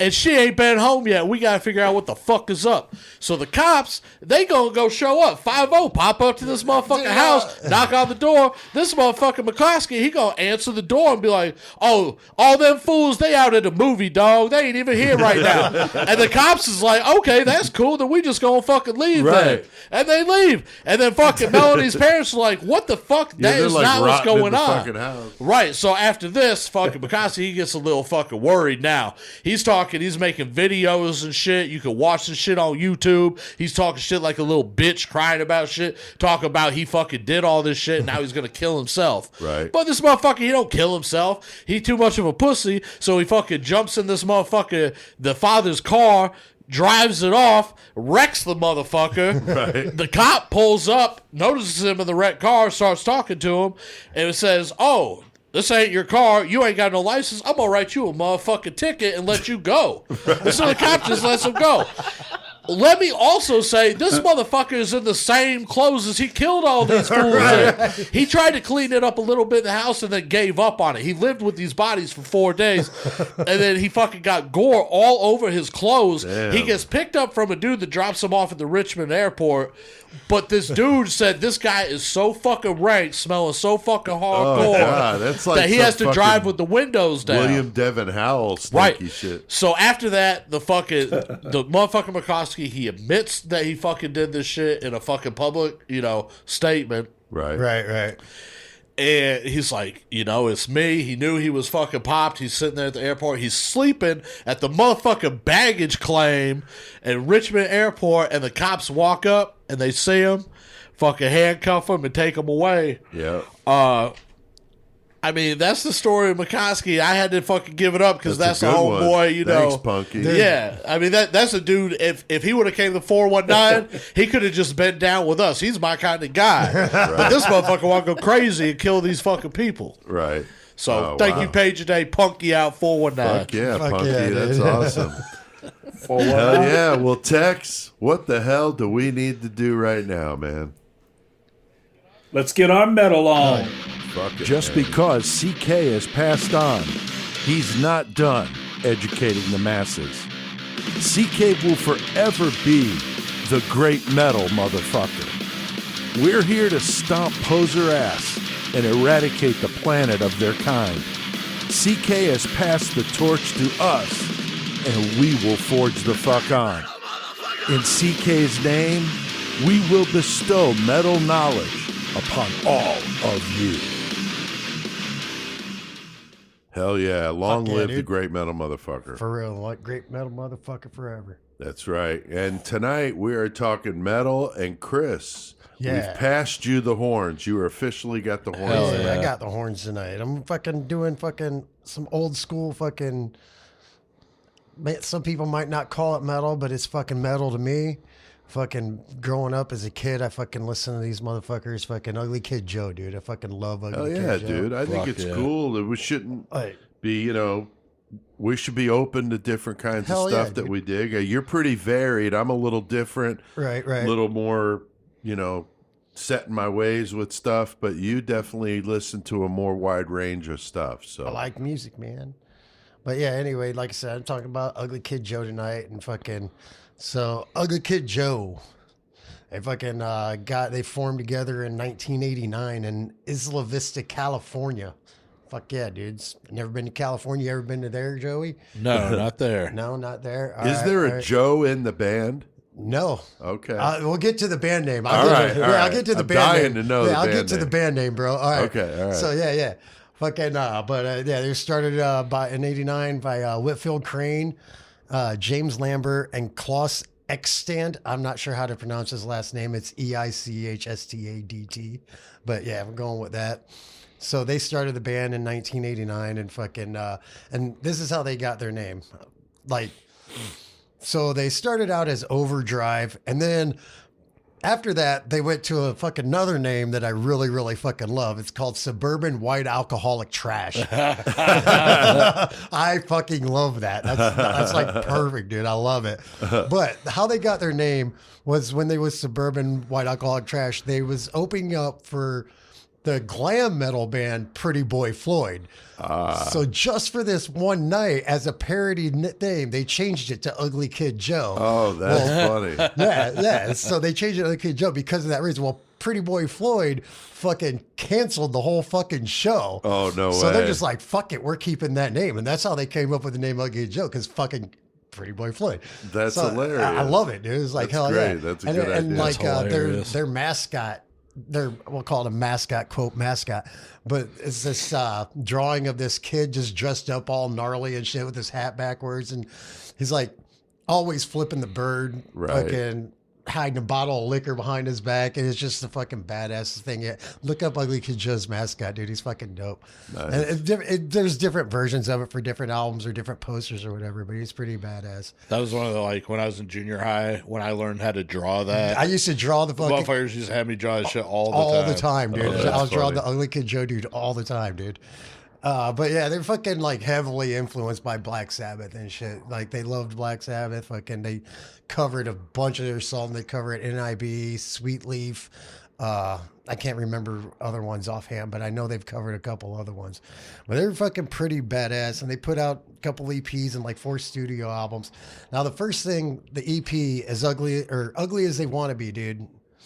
Came out in '91. That was the EP. That's when when I first ever heard them, and that's when they fucking popped up, like the video for Everything About You. It just popped Right. up on MTV, fucking, and it's like, holy shit, that sounds badass. Even So- as an EP, that was just Like- as big as an album to me. That's what I'm saying. And that EP was huge. That EP went double platinum. Oh, wow. Like fucking like ridiculous motherfuckers like, holy fuck, I want to listen to this shit. There's good songs about fucking Whiplash Liquor, bro. Come on, it's the best. Fuck, dude. But yeah, and then It's only like 7 songs, but it's, Yeah. that's a EP, I guess. But Yeah. that I can't just put on and listen to one track. Like once I start listening to it, I got to hear the whole. hear thing. the whole thing. Right. And now the last track on that is called Heavy Metal, right? And it's Okay. only like a minute long, maybe. But yeah, fucking Cash is like, one time Cash was like, you know what? We're going to fucking cover Ugly Kid Joe's Heavy Metal. So Cash would put some music together and we did new vocals for fucking Heavy Metal, which literally all the vocals to that whole song, like it's a minute. It's just like, it starts out just like heavy metal and then just heavy ass riffs and then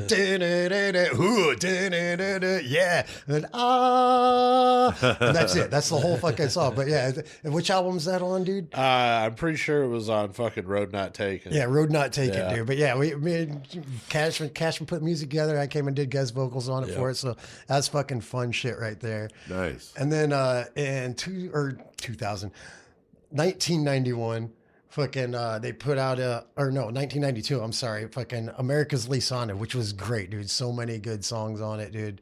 Fucking awesome. And the song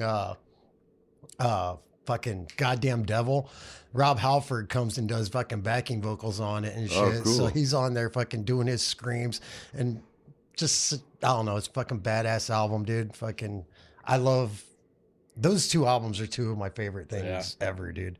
And then in 95, they put out Menace to Sobriety, which is the first album they did that didn't have the little mascot dude on the cover of it. It's like this kid with like a bottle of whiskey on the front with flames all around him and shit. And it's a ripping album. I can't think of none of the names of the songs. I just listen to it and like, yeah, this is fucking Ugly Kid Joe. Because I don't care about song titles. I really don't. Yeah. But, and then in 96, fucking... they put out fucking Motel California, not Hotel, because we white trash over here. Motel California. So they put that out, and then they split up in 97. Fucking didn't do anything for a while, and then they got together back in 2010. So in 2015, they put out Uglier Than They Used to Be instead. Yeah. Oh, cool. So fucking. Getting back to the goddamn Ugly Kid Joe shit, fucking, I love it. Something about Whitfield Crane's voice is, to me, it's got that his clean vocals and singing it, but he doesn't have gutturals, but he's got a good like screamy, raspy. I don't know what it is. There's something about it. You just got to listen to it to understand. It's fucking so good. But they're labeled as a heavy metal band, but they're also labeled as like pop metal, alternative metal, right, and also comedy rock. metal. Also comedy metal, because their lyrics are funny as shit, dude. Like, you listen to like Neighbor off of fucking America's Least Wanted. It's just basically this dude talking about how he's bringing his whole white trash family to this nice ass suburban neighborhood, right, and we don't give a shit about you. We're gonna do what we want. Right. It's just comedy, and it's really, really fucking good. But yeah, so they've had throughout the years between the breakup and everything, they've had plenty of lineup changes or whatever. But as of now, and like I said, they got back together in 2010, and they're active now. They haven't put out anything since 2010, but they're active. But the lineup now is Whitfield Crane, Klaus Inchstadt, I can't pronounce that shit. Cordell Crockett, Dave Fortman, and Zach Morris. Not Zach Morris from Saved by the Bell, but his name's Zach Morris. But that's funny. But yeah, fucking, I don't know. If you guys have never listened to fucking Ugly Kid Joe, go fucking check them out. They're just like old school, fun, party, hard rock, metal, just great times, dude. I fucking love Ugly Kid Joe. Well, when you said you were going to do that band, the one thing that always hits me whenever I hear that band name, Ugly Kid Joe, is I remember back in my former band, not Low 12, but back in Connecticut, and we were on tour, and we were in Cleveland, and we played with a band called Ugly But Proud.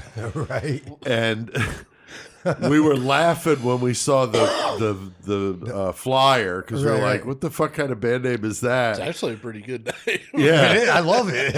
And when they came to the venue, we knew exactly who it was. Like, wow, those motherfuckers are ugly, man. Shit. But they were really good. They Yeah. were a three-piece, and they were badass. Ugly But Proud. Yeah, Fucking so when right, I hear man. Ugly Kid Joe, I think old Ugly But Proud. That's awesome. And I remember back, it's been quite a few years ago when the internet was kind of in its infancy.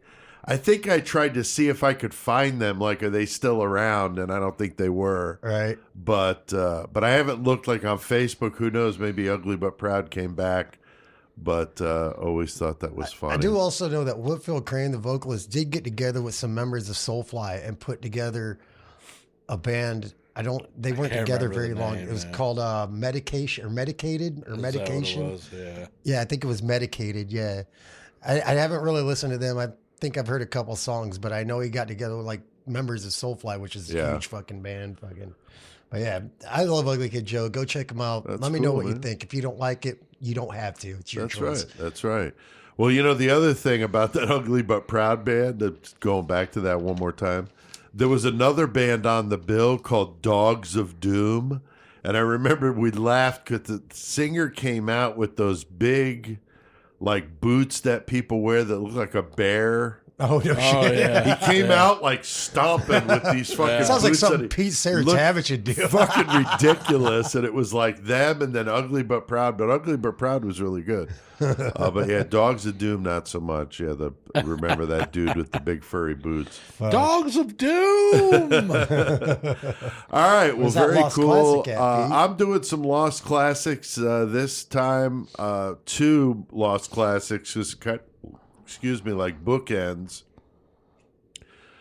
When I did the interview with Jesper from the band Killing, we went on this Merciful Fate King Diamond tangent. Right. So I went back and was listening to some old Merciful Fate, and I love all of it, but Melissa is amazing. And then right after it, they came out with the classic Don't Break the Oath. But those 2 are my Lost Classics this week. Kind of a pair. Almost can't listen to one without the other. They go really well together, and just love old Merciful Fate. Fuck yeah. Shit, It's yeah, good man. stuff. All right. So what have we been listening to, Joey? What about you? What's been jamming? I got at a pretty the good. Cashman I got a pretty abode? good list today that I'm going to talk about. I've been listening to because I've been Okay. jamming some shit. Me too. I got quite a few. I think because fucking since the weather's been so fucked up around here, yeah, fucking kind of stuck. yeah. If I ain't been at work, I've been fucking jamming shit. But anyway, so what I've been jamming is it just fucking dropped. A band that I fucking love, Immolation, and their new album yeah. Acts Yeah. of God. Oh wow. Yeah, that I'll fucking have to it check that just out. came out like 2 days ago or something. Okay. But Immolation, like their guitarist is fucking amazing. Gnarly, yeah. Yeah, their fucking whole band's just really good. I've been jamming Probot, the self-titled album Probot. It's their only album. And because fucking, Dave Grohl and the Foo Fighters Yeah. dropped their thrash grind song or Dude, whatever that it was is. It's so- good. It It's was a good pretty album. good. It's I was pretty kind of fucking good, surprised. dude. Yeah, it And wasn't it's for too that bad. fucking movie, and I'm waiting to hear the whole album. But anyway, so I was like, everybody's talking about it, and I'm like, man, ain't nobody remember he did Probot? Like, Right. Yeah, yeah. So I've been jamming that, and that, of course, had King Diamond on a track, and Right. fucking Max Cavalera. Like, everybody we talked about tonight's been on a track with them. So I've been jamming that. My buddy fucking Sinworm, who is my most talented friend, but also my most elusive. He don't fuck with, like, social media or none of that shit. Right. But he just fucking dropped a new Sinworm fucking EP that's fucking nasty. Did he for real? Yeah. Then I've been listening to Stabbing, which is a band from down in Stabbing's fucking Texas. badass, dude. Meryl's, she's Yeah, the Meryl, bassist. yeah, They of should that. go on tour with Killing. Right. Right. Stabbing, Killing. But they're fucking badass. They just Ugly put but out proud. their fucking their EP with Comatose Records and shit. I'm waiting for that to show up at my house. I was listening to today to Satyricon Nemesis Divina. I haven't listened Yeah. to Terracon in a minute. Right. Well, me and Pete he was showing me the fucking schizophrenia shit, and I was jamming that, and I was telling him how it gave me a Satyricon feel. Right. And so after he said, I was like, okay, well, now I got to fucking listen to it. So I fucking jammed that. I got Poltergeist, fucking Badge of the Assassin in the car right now. Me and Chris are That's what we jamming. were just listening Yeah, to? Poltergeist. And then, one last thing I was going to say that I was listening to was a little bit of Green Jello. And the reason why I was listening to them is because the main guy behind Green Jello, Bill Manspeaker, he is currently in the hospital. He was on stroke alert and fucking... Oh, yeah. So kind of fucking freaky. Like, you never know whenever it's going to be somebody's last day or whatever. And fucking... Yeah. I was like, man, so he's like posting all these pictures of him up in the fucking hospital bed giving thumbs up or whatever. But Shit, yeah. the world needs more fucking trashy shit like Green Jello, Right. Hell yeah, they do. So yeah, so that's all the shit I've been listening That's to. cool. What about you, Chris? Anything good? Obviously, I was listening because Ugly Kid Joe. I was listening to some Ugly Kid Joe. Some fucking, again, bringing up Soulfly. I've listened to some Soulfly. I don't know. Like I said, I don't ever remember exactly what I listened to. I just listen to music, man. Right. That's cool. I've been jamming that Merciful Fate stuff. Joey mentioned that brand new Schizophrenia. Holy shit. Yeah. They sent me a copy, an e-copy of it to review called Recollections of the Insane. Holy shit. Really good stuff. Death metal, a little thrash. Joey, I sent you just because I was curious. What did you think? You liked it? Yeah, it's pretty decent, man. Yeah. They did it themselves, which is even cooler. Which is even more impressive, yeah. Yeah, and Francesco from Flesh God Apocalypse was the producer of it, so definitely sounds great, and they did a really good job. I like those guys. They're from Belgium. So, yeah, definitely dig some Schizophrenia, man. So it was wild how, like, there was a band that I saw at Milwaukee Metal Fest, but they were from Florida. They're called Beyond the Flesh, like, they had a little more of a new metal feel, but they were really talented. Like, they were one of the bands I'd never heard of that blew me away and shit. And fucking, I got their album when I was up there. Oh, that's cool. And I'm looking over it, and it was put out by them. Like, there was no label or nothing. The CD was just put out by them. But it was really good quality. And it was all recorded at Morrisound Studios. Oh, nice. And it was produced by Chuck Schuldiner. Oh, fuck. Yeah, and I was like, what the fuck? Like, where are your connections at that you got all this shit? Yeah, right. But you put it out fucking independently and shit, so kind that's of pretty cool. Like you were talking that's about. interesting. Also, some Jungle Rot, that's self-titled. Oh, yeah. The last one, so sick. Definitely dig those guys. Some Wisconsin / Illinois. Yeah. Because the bass player's from Chicago. Of course, we talked to him and did that interview with him. That was cool. Sir. All right, so that's what I've been listening to. I'm also working on setting up an interview with the band Schizophrenia. I'm hoping that it's this weekend. But I've been talking with the drummer, a super cool guy. And so we'll see. Waiting to get something on that because I'd love to, since the album just came out on our between our birthdays there, because they're 7 hours ahead. So it came out on the 17th, but it was I like didn't hear it until the 18th. Right. Yeah.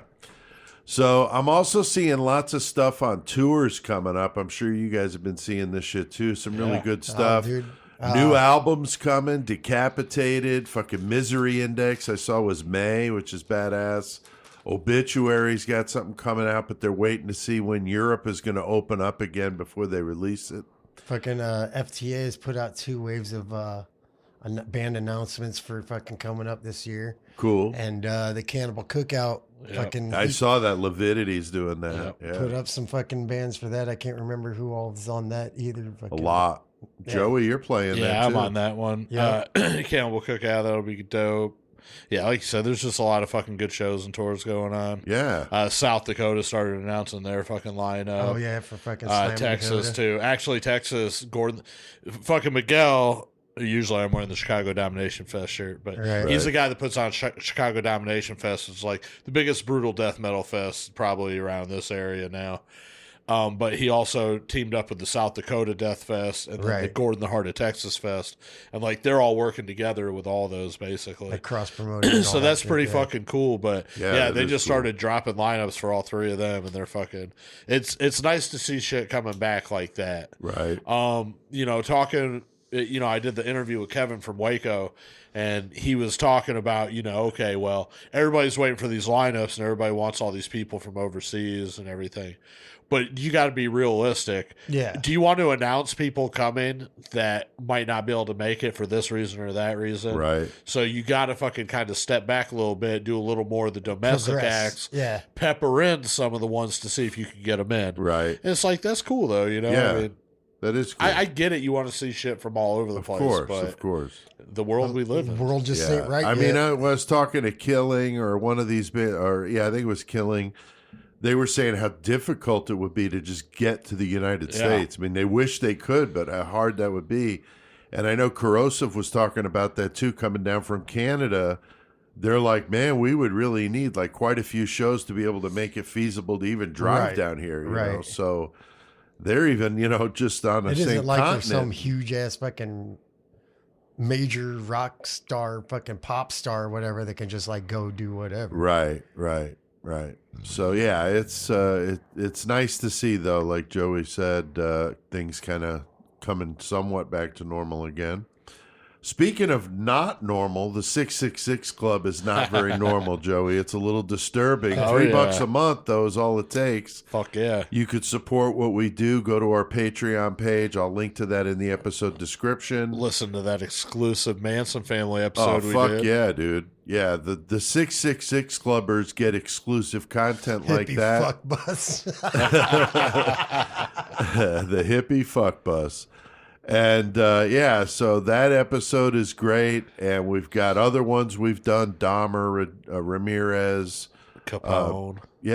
Fucking Capone. So we've done some good ones, and you get $3 for a month is all it takes. 10% off merch. You get the episodes early. You get the bonus stuff. So it's a good deal. So we appreciate you guys that are members of the 666 Club. We've even got one 66 Clubber that pays us $6.66 a month. Fuck yeah, we do. Even though it's fucking only G. $3, she pays $6.66. I think that's fucking Love awesome. So thank you. All right, well, we have done plenty of metal tonight. So Chris, what the fuck do we need to do? Let's get right here, boy.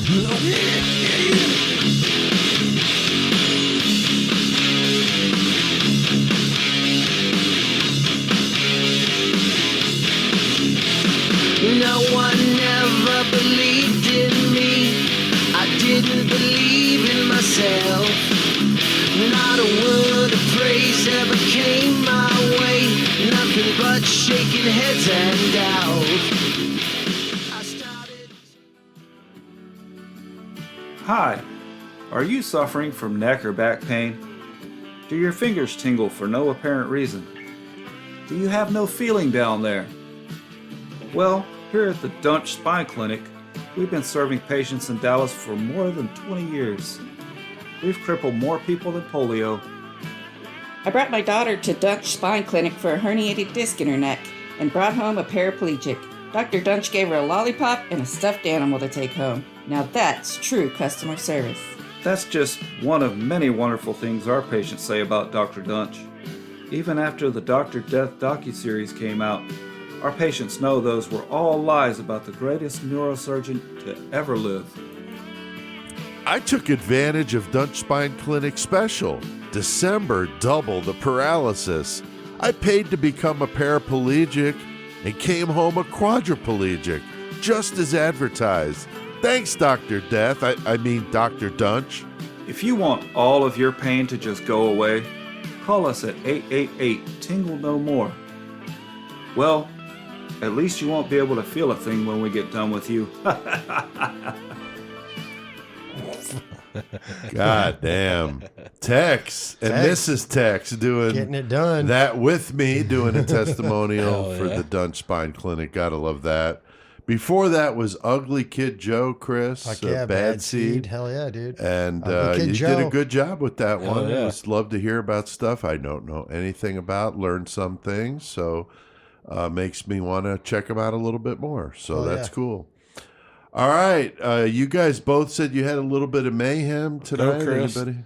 All right. Chris is going to go first? Yeah, I'll go first. All right. And, so here's a story of when I was 16 years old. Oh, boy. So we used to do this thing, and I was with one of my good friends, and I'm not going to say his name because I don't want him fucking getting pissed at me. But he wouldn't get pissed at me. It was Meister. Anyway, so we're fucking cruising around. I'm 16. Meister was like 15, whatever. And we used to do this dumb thing where we would just be cruising down the country, out in these back country roads, just cruising around, whatever. And we'd do this dumb thing to where, like, I'd look at him and be like, you ready? He's like, yeah. So he'd reach over and grab the steering wheel and fucking put his left foot on the gas pedal. While we're going down the road, I would climb out of the car through the window and get onto the roof, and he would just slide over to the fucking driver's seat and just keep driving while I'm fucking holding onto the roof and shit. This is a thing we just did, whatever. We're just like... How fast is he driving? We usually... Like, when we did that, we probably weren't going no more than maybe 30. Still?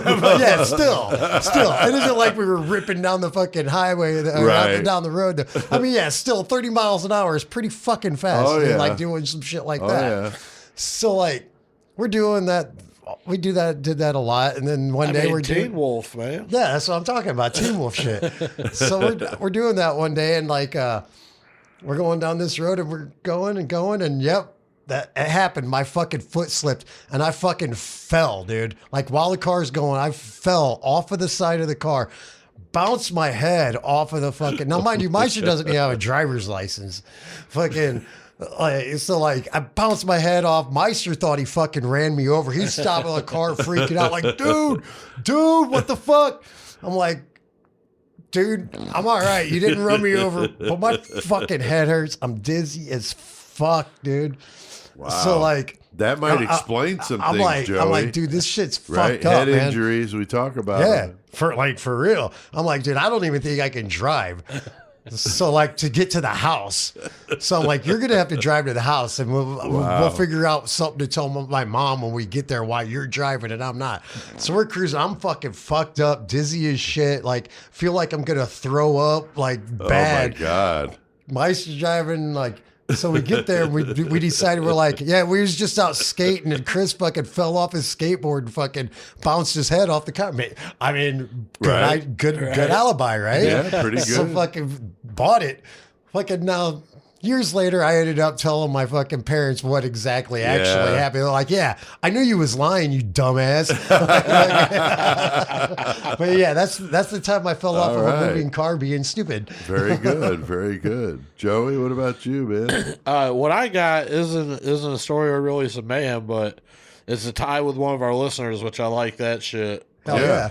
Kind of the Murder Mel Mayhem community, you know. Yeah. But our buddy Michael Bain up in fucking Canada.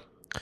He was talking to me and fucking he was just talking about, fucking his parents and shit. He was talking about his mom does fucking interior design and all that, and his dad does fucking remodeling of homes and shit. Right. Flip them or whatever, I dig that shit. I think it's cool, fucking. But he was like, but my mom's actual gig is she's a set designer for movies.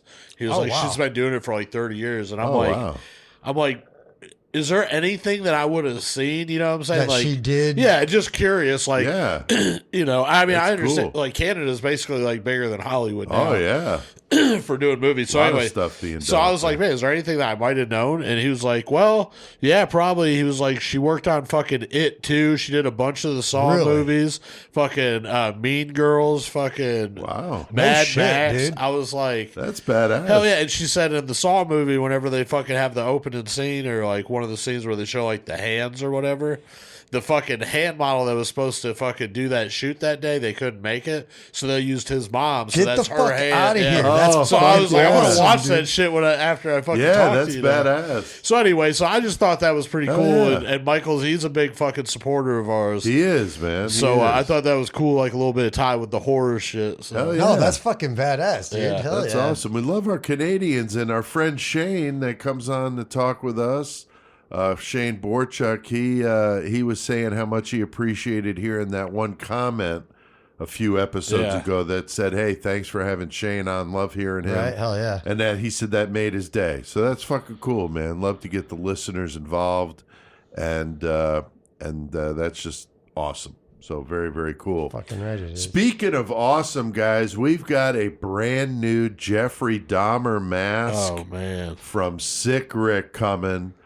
We got number 2. Yeah, that's tight. We got the number 2 mask at a 40, and Rick sent it from Cuyahoga Falls, Ohio. So it's not 419, Joey, but it's out by Cleveland. It's close.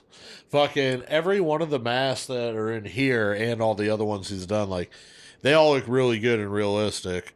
But this one, I Looks think, is the most realistic right. of all. That's what I think too. I agree. I think it looks fucking bad, especially with the glasses, man. Yeah. The glasses man. just Make it. Yep. And I got it with the glasses. You could have it with or without. I got the natural skin tone one, Yes, like we sir. talked about. It was my birthday present to myself. So fuck it. That's Fuck what I it, did. dude. I got that mask. And it'll be in here, number 8. We're going to have 8 Sick Rick masks in here. And got to have Rick on the show again, too, to talk about that Dahmer mask. That might be cool. Yeah, that would be. Texas Chainsaw Massacre, there's definitely some opposing views. I've seen some people say they liked it. I think your girlfriend said you guys liked it. I didn't mind it, dude. I mean, it was like fucking...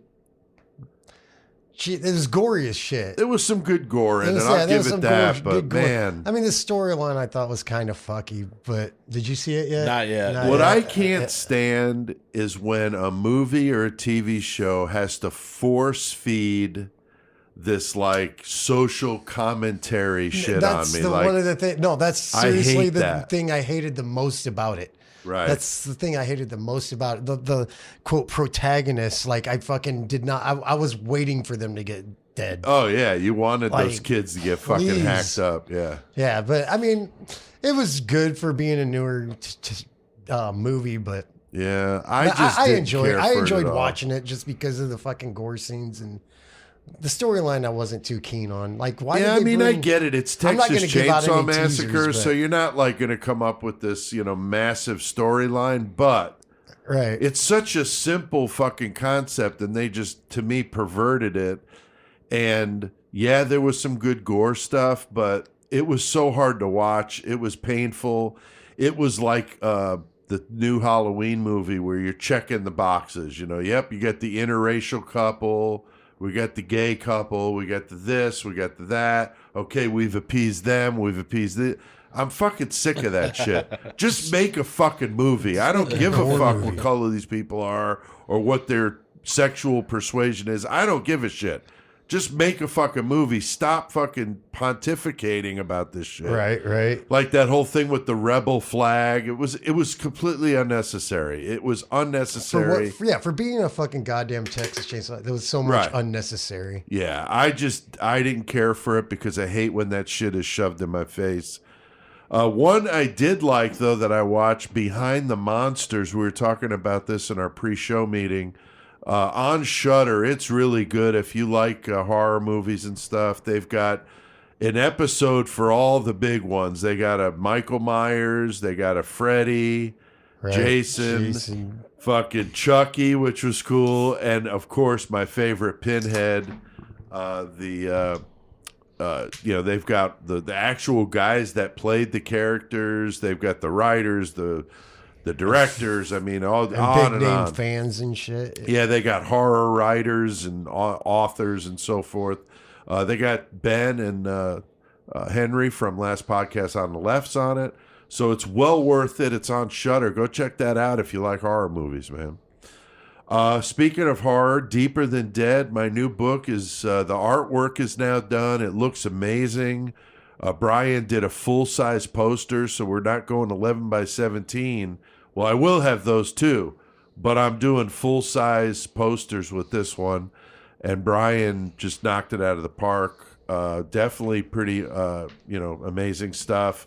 I'm going to be doing an interview with Brian for the book, and we're going to do like a Zoom meeting that we're going to make a video of to help promote it and put some of the artwork in it so people can get a chance to see it. I'm glad we do this podcast together because I got to see the artwork and it's fucking dope. Yeah, it really looks good. Brian did such a good job. So thanks, Chris. And he's got a bookmark. He's working on the bookmark. That's the last thing he's got to do, and he's completely done.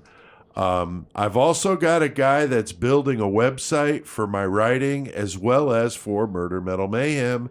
And we're going to have a cool merch store. So we're going to have it set up to where people can order stuff very easily and very securely, and I'm excited about it. And so once that's all done, we'll let you guys know. But we own murdermetalmayhem.com, so that'll be the address. Right now, that goes to our Buzzsprout page where you can listen to the podcast. But once this is converted, then people can go there and they could go to the Buzzsprout, they could go to Facebook, they go to Twitter, wherever they want to go from there. And then we'll probably have some of the video clips on the website and some cool stuff we'll put on there for people to check out. A little bit about us and why we do the show and all that kind of thing. All right. Well, that's what's going on with my stuff. Killer Cage Match, always a fun part of the show. Hell yeah. We have a list of 75 killers. I added 5, 75 objects, 15 variables, And our listeners, Chris, provide the random numbers. Who's that tonight? Tonight, once again, we have Stephanie Brooks, 419 419, Tina Powell Heck, and Carolyn Schwendy. So fucking thank you once again. Yeah. Fucking thanks for listening. Yeah, we Y'all appreciate that. And we got a Thanks for brutal contributing. matchup tonight, Joey. We got one hell of a couple of fucking big boys going at it tonight. Chicago's Gacy. We got Fuck Gacy yeah. up above us watching, speaking of Killer Sick Rick Clown. Mask. Yeah. Now he's going to go up against Brudos. We don't got a Brudos mask yet. No, we need one. But maybe one day Sick Rick will That do would a be Brudos. amazing. I don't know if Brudos had classic features that would Henry make it, Lee would be a good one. Oh, yeah. Henry my Lee God, or Chikatilo, I think would be the amazing. Zodiac. That would be pretty The Zodiac, fucking cool. like the mask. Oh, Yeah, the mask. Yeah. With the hood thing. Yeah, that Yeah. would be gnarly. Yeah. Anyway, but tonight we have Gacy versus Jerry Brudos, though, Right, in right. the cage. Yeah, we're just serial killer geeking right there. All right, so we got the Killer Clown, John Wayne Gacy, and Jerry Brudos going at it. And Chris, what are they fighting with tonight? Here's a blast from the past. Yeah, it's both of them, honestly. Yeah, that's true. Fucking, they got a blood-stained, stanky-ass thong Yuck. and a fucking thermos, a metal thermos, mind Right, you, metal. filled with hot pus. Nasty. Like boiling pus. Stinky. Yeah, that's gross. Fuck. So, and the And- variable is interesting, Joey. What's the variable tonight? 2 lot lizards fighting over a $5 bill. Damn. Fuck. $5 holla. $5 holla. So we got Gacy and Brudos in the cage fighting with a bloodstained stinky thong and a metal thermos filled with hot pus. And 2 lot lizards fighting over a $5 bill. Holy shit, that's quite the thing going down there, Chris. What is going to happen here tonight? I'm not sure. As far as physically, for some reason, I feel like Brudos is going to take, if they were actually fist fighting with nothing, I feel like Brudos would take Gacy for some reason. Yeah, I think it's a toss-up, man. seems more stout. It really. I guess. I don't know. But now you add in the fucking weapons and the fucking goddamn variable. Brudos is just looking over at these hoes over here fighting over his $5 bills, checking their fucking shoes out. He's like, all right. All right, they got nice shoes. He's in love with the shoes. Fucking Gacy, he doesn't care about none of them because they're fucking goddamn not 18-year-old boys. Right. He doesn't even give a shit. Right. I think Brudos just like takes the bloody thong, goes ask the bitches if any of those are his. Okay. Like if an that's in, their yeah. shit, like get an Okay. in on the, hey ladies, is this fucking Yeah. your nasty shit? And they're like, Right. no. And he fucking takes the fucking thermos and just bashes both of them and takes their fucking shoes. And fucking Gacy's just like, well, I'm going to go find my own party, whatever. So I'm giving it to Brudos to kill the fucking lot lizards with both weapons. And Gacy's just like, I don't even want no He's part not of this. And interested. yeah, I just don't want no part of this. Interesting. All right, Joey, what about you, man? I think in this scenario, so yeah, Jerry Brudos is obviously, he's going to be fucking distracted right off of the bat by the 2 fucking lot lizards' feet. Right. He's going to be like, oh, fuck, look at them skank ass heels over there. And while he's fucking looking over there, fucking Gacy, he grabs that fucking, the metal thermos That's what filled I'm with hot thinking, pus. dude. And he fucking walks up and he fucking smacks Brudos right across the head with that motherfucker. Right. But the problem is all the fucking hot pus fucking flies out of it whenever he hits nasty. him. So he fucking runs over to one of the fucking lot lizards, squeezes her fucking pussy until all her fucking pus comes out, refills the fucking thermos. Oh, wow. By this time, though, Brudos has regained consciousness, but fucking Gacy uses that fucking Oh, bloody man. thong to wrap around his neck. Wow. Fucking grabs one of the Little lot handcuff lizard's trick fucking action. toothpick ass legs and breaks it off and uses one of her crack legs to fucking Twist use as it a up. fucking garret around the garret. neck. And he's almost got him fucking dead, but you know how fucking Gacy likes to let him fucking Play come back. with it. Yeah. And that's where he fucks up because he lets him come back, and before you know it, Brudos has a new idea and he fucking elbows Gacy in the fucking clown face, gets him all fucked up till he can't see.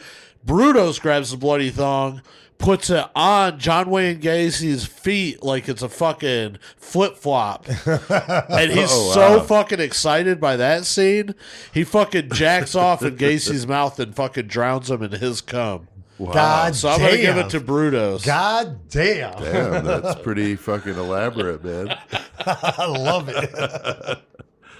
Well, yeah, that's why we love some killer cage match. But I'm thinking the same thing, that Brutos is going to get all caught up with the fucking prostitutes, and Gacy's going to get a hold of that fucking thermos and just bash his fucking head. I think Gacy in this one, only because I think Brutos is going to be all caught up in the two sluts fighting over the $5. So that's my call, too. I'm just saying.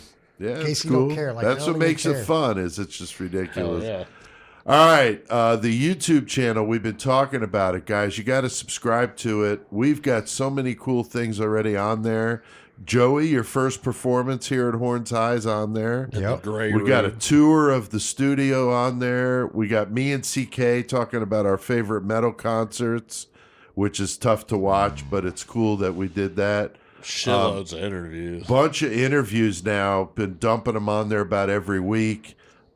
We got the funny behind-the-scenes video of us doing the commercials, which is fun. So there's some good content on there. So go to it. You just go to YouTube, Murder Metal Mayhem, and subscribe. And also in the episode description, I'll put a link to that there so you can check it out. This spring, we should probably do a new walkthrough of the studio. I agree. We got redo so it. much new shit. Oh, yeah. I agree. So, all right. I think we've done plenty of mayhem tonight, so let's hit the fucking outro.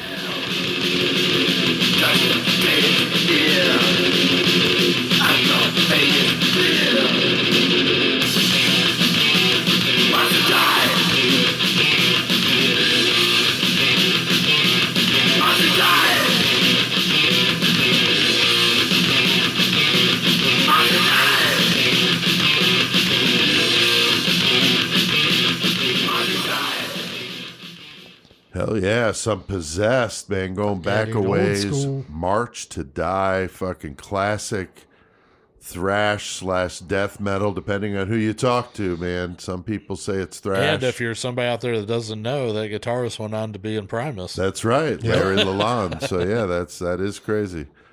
Big thanks to Tex for coming on and Jenny for coming on with us. hell yeah, it was Talk good about having some them on. Dr. Death. That was cool. It was interesting to hear about like some sitting next to a person that had like a surgery not go Right. correctly. I mean, not like that, like the story we were talking about, but her story, like Yeah. when shit goes wrong, it hurts. Like, Oh yeah, that's why And I when you're thought, fucking she around. was the one that brought it up the other day, and I was like, you know what, that would be a good idea to have you on. Yeah. I didn't really think that she'd want to do it, so because ever since I've known her, she was just coming off the surgery when I met her, right. and she's been dealing with this ever since we've been together. So I mean, it's been an ongoing thing. She gets headaches. I mean, they showed her the X-rays, and like the hardware's not attached. It's like floating in there. It's fucked up. I'm like, I can't believe that it doesn't hurt more, Right. It's crazy. Bumper music tonight, Ugly Kid Joe, Possessed, and Jungle Rot. Murder segment music, or metal segment, I'm sorry, music, Chris, is by who? Cry6. What Fuck up, yeah. Cry6? Murder Metal Mayhem intro, Joey. Low 12. You know it. And Joey, you got the horns next week. So do you have a band already picked out, or are you still kind of mulling it about? I haven't decided now. You've been going Illinois the I know. whole time. I went all Illinois. I think I'm going to fucking deviate and go for something else this time. Okay. But I've been thinking about it. Like, I'm really trying to fucking match it up to where if I do a band, it's going to be somebody that fucking listens to what we're doing too. So That's can cool. help get the fucking word out. Yeah. So people can listen to fucking some badass fucking metal segment about a band, Right. and then that band can also fucking push us even a little bit further. Oh yeah. So anyway, I'm trying to figure out what's the best one to do in that Okay. circumstance, but I'll have something good. Yeah, I really like the way we've been doing this. I Yeah. think it's fun because you each get to pick a band, and obviously it shapes the episode Yeah. a little bit. It's you funny know, because so- you post those fucking things that show like the top cities listening or Yeah. whatever, and Denton was like, damn, Australians listen like that. I was like, man, Australians love us. Yeah, down did you there. see Fuck yeah. Perth is on there now? Yeah. So Perth and fucking Melbourne. So that is just fun. Or Canberra, Yeah. the capital of Australia. So I can't remember. It must have been whenever CK was. I did Disentomb. Remember that? Yeah. You did. But that was, I think, before CK passed away. I think it was like a fill-in one. I think I you're think right. you're right. Yeah, I think yeah. you're right. But anyway, so yeah, that time I Yeah, did do you're an totally Illinois. right. That was an Australian band right there. Right. But that's like the same kind of thing. Like you do a band that's from somewhere else, and all of a sudden these people that fucking might not have fucking known about you before. So Oh, totally. we'll totally. see. We'll see what I do. Yeah, I know when we did In Malice's Wake, Harlot, I mean, we had all kinds of Australians jumping on with us. I could so be a that's fucking awesome. liar, and I could do another Illinois band. Maybe. You never fucking know. Yeah. That's right. You never know. All right. So thank you to everybody out there listening to Murder Metal Mayhem. We sure appreciate it. Keep seeing the good numbers. And we got some good comments this time around. Chris, what about that first one? Yeah, we've had this before. Peppermint Patty Bitches 445 Yeah. says, love you guys so much. My sister and I listen every week in San Antonio. Keep kicking ass. And Fuck we yeah, will. thanks, we Peppermint will. Patty. You help us keep kicking ass. Oh, yeah. Joey, what about We'll the keep next kicking ass if you keep eating ass. Yeah. one? What about the next one, Joey? The next one is, I mean, Peppermint Patty bitches, she might not eat ass. So Right. I'm Yeah. not trying to talk shit to you. Right, darling. right.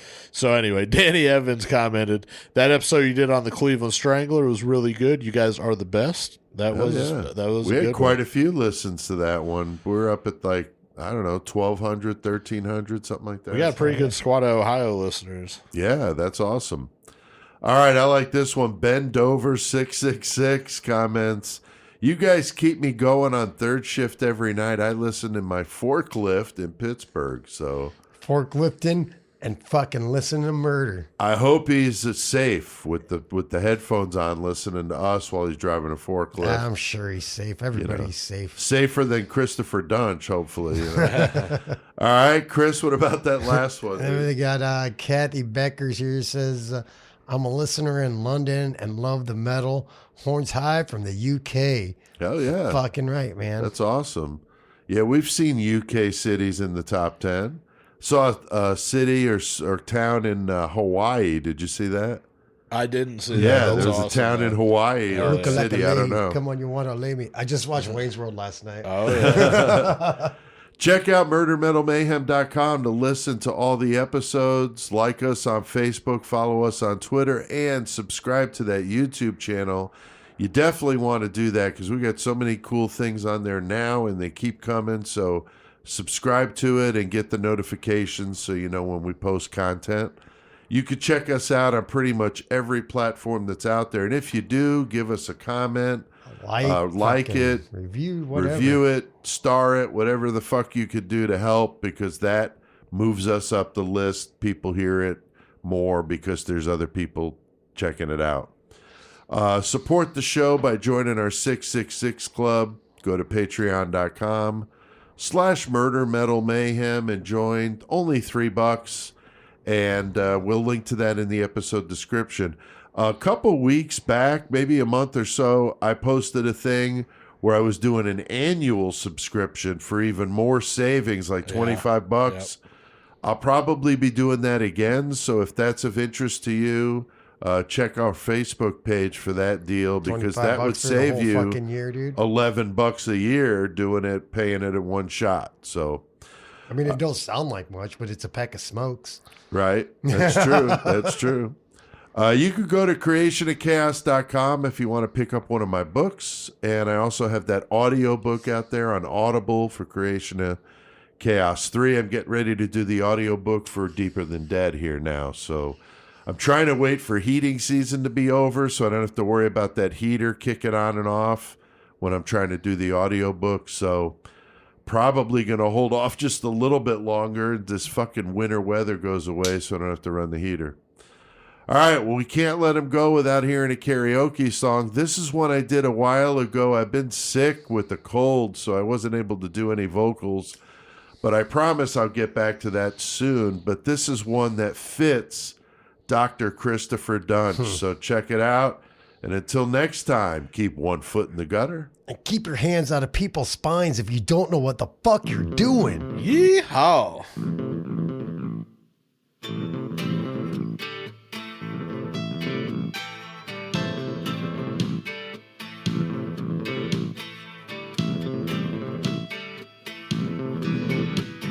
You walked in into the party like you were walking onto a yacht. Your head strategically dipped below one eye. Your scarf, it was apricot. You had one eye in the mirror as you watched yourself gavotte.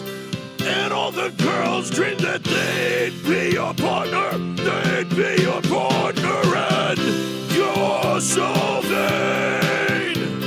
You probably think this song is about you. You're so vain. I bet you think this song is about you. Don't you? Don't you?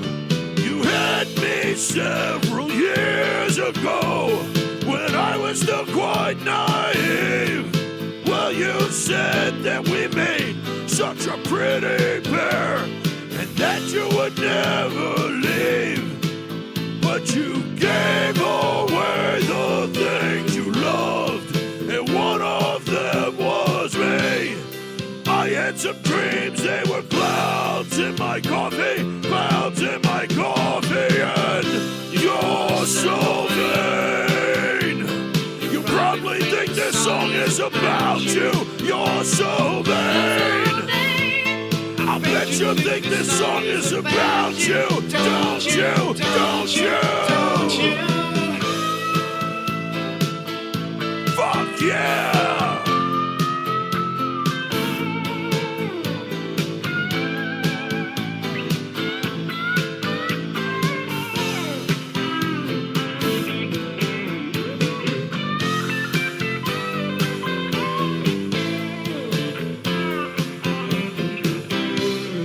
I had some dreams, there were clouds in my coffee, clouds in my coffee, and you're so vain. You probably think this song is about you. You're so vain. I bet you think this song is about you. Don't you? Don't you? Well, I hear you went up to Saratoga and your horse naturally won. Then you flew your Legion to Nova Scotia, see a total eclipse of the sun. Well, you're where you should be all the time, and when you're not, you're with some underworld spire, wife of a close friend, wife of a close friend, and you're so vain. You probably think this song is about you. You're so vain.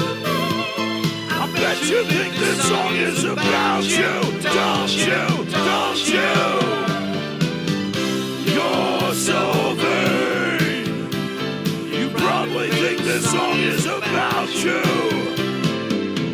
You're so vain. You probably think this song is about you. You're so vain. Probably think this song is about you.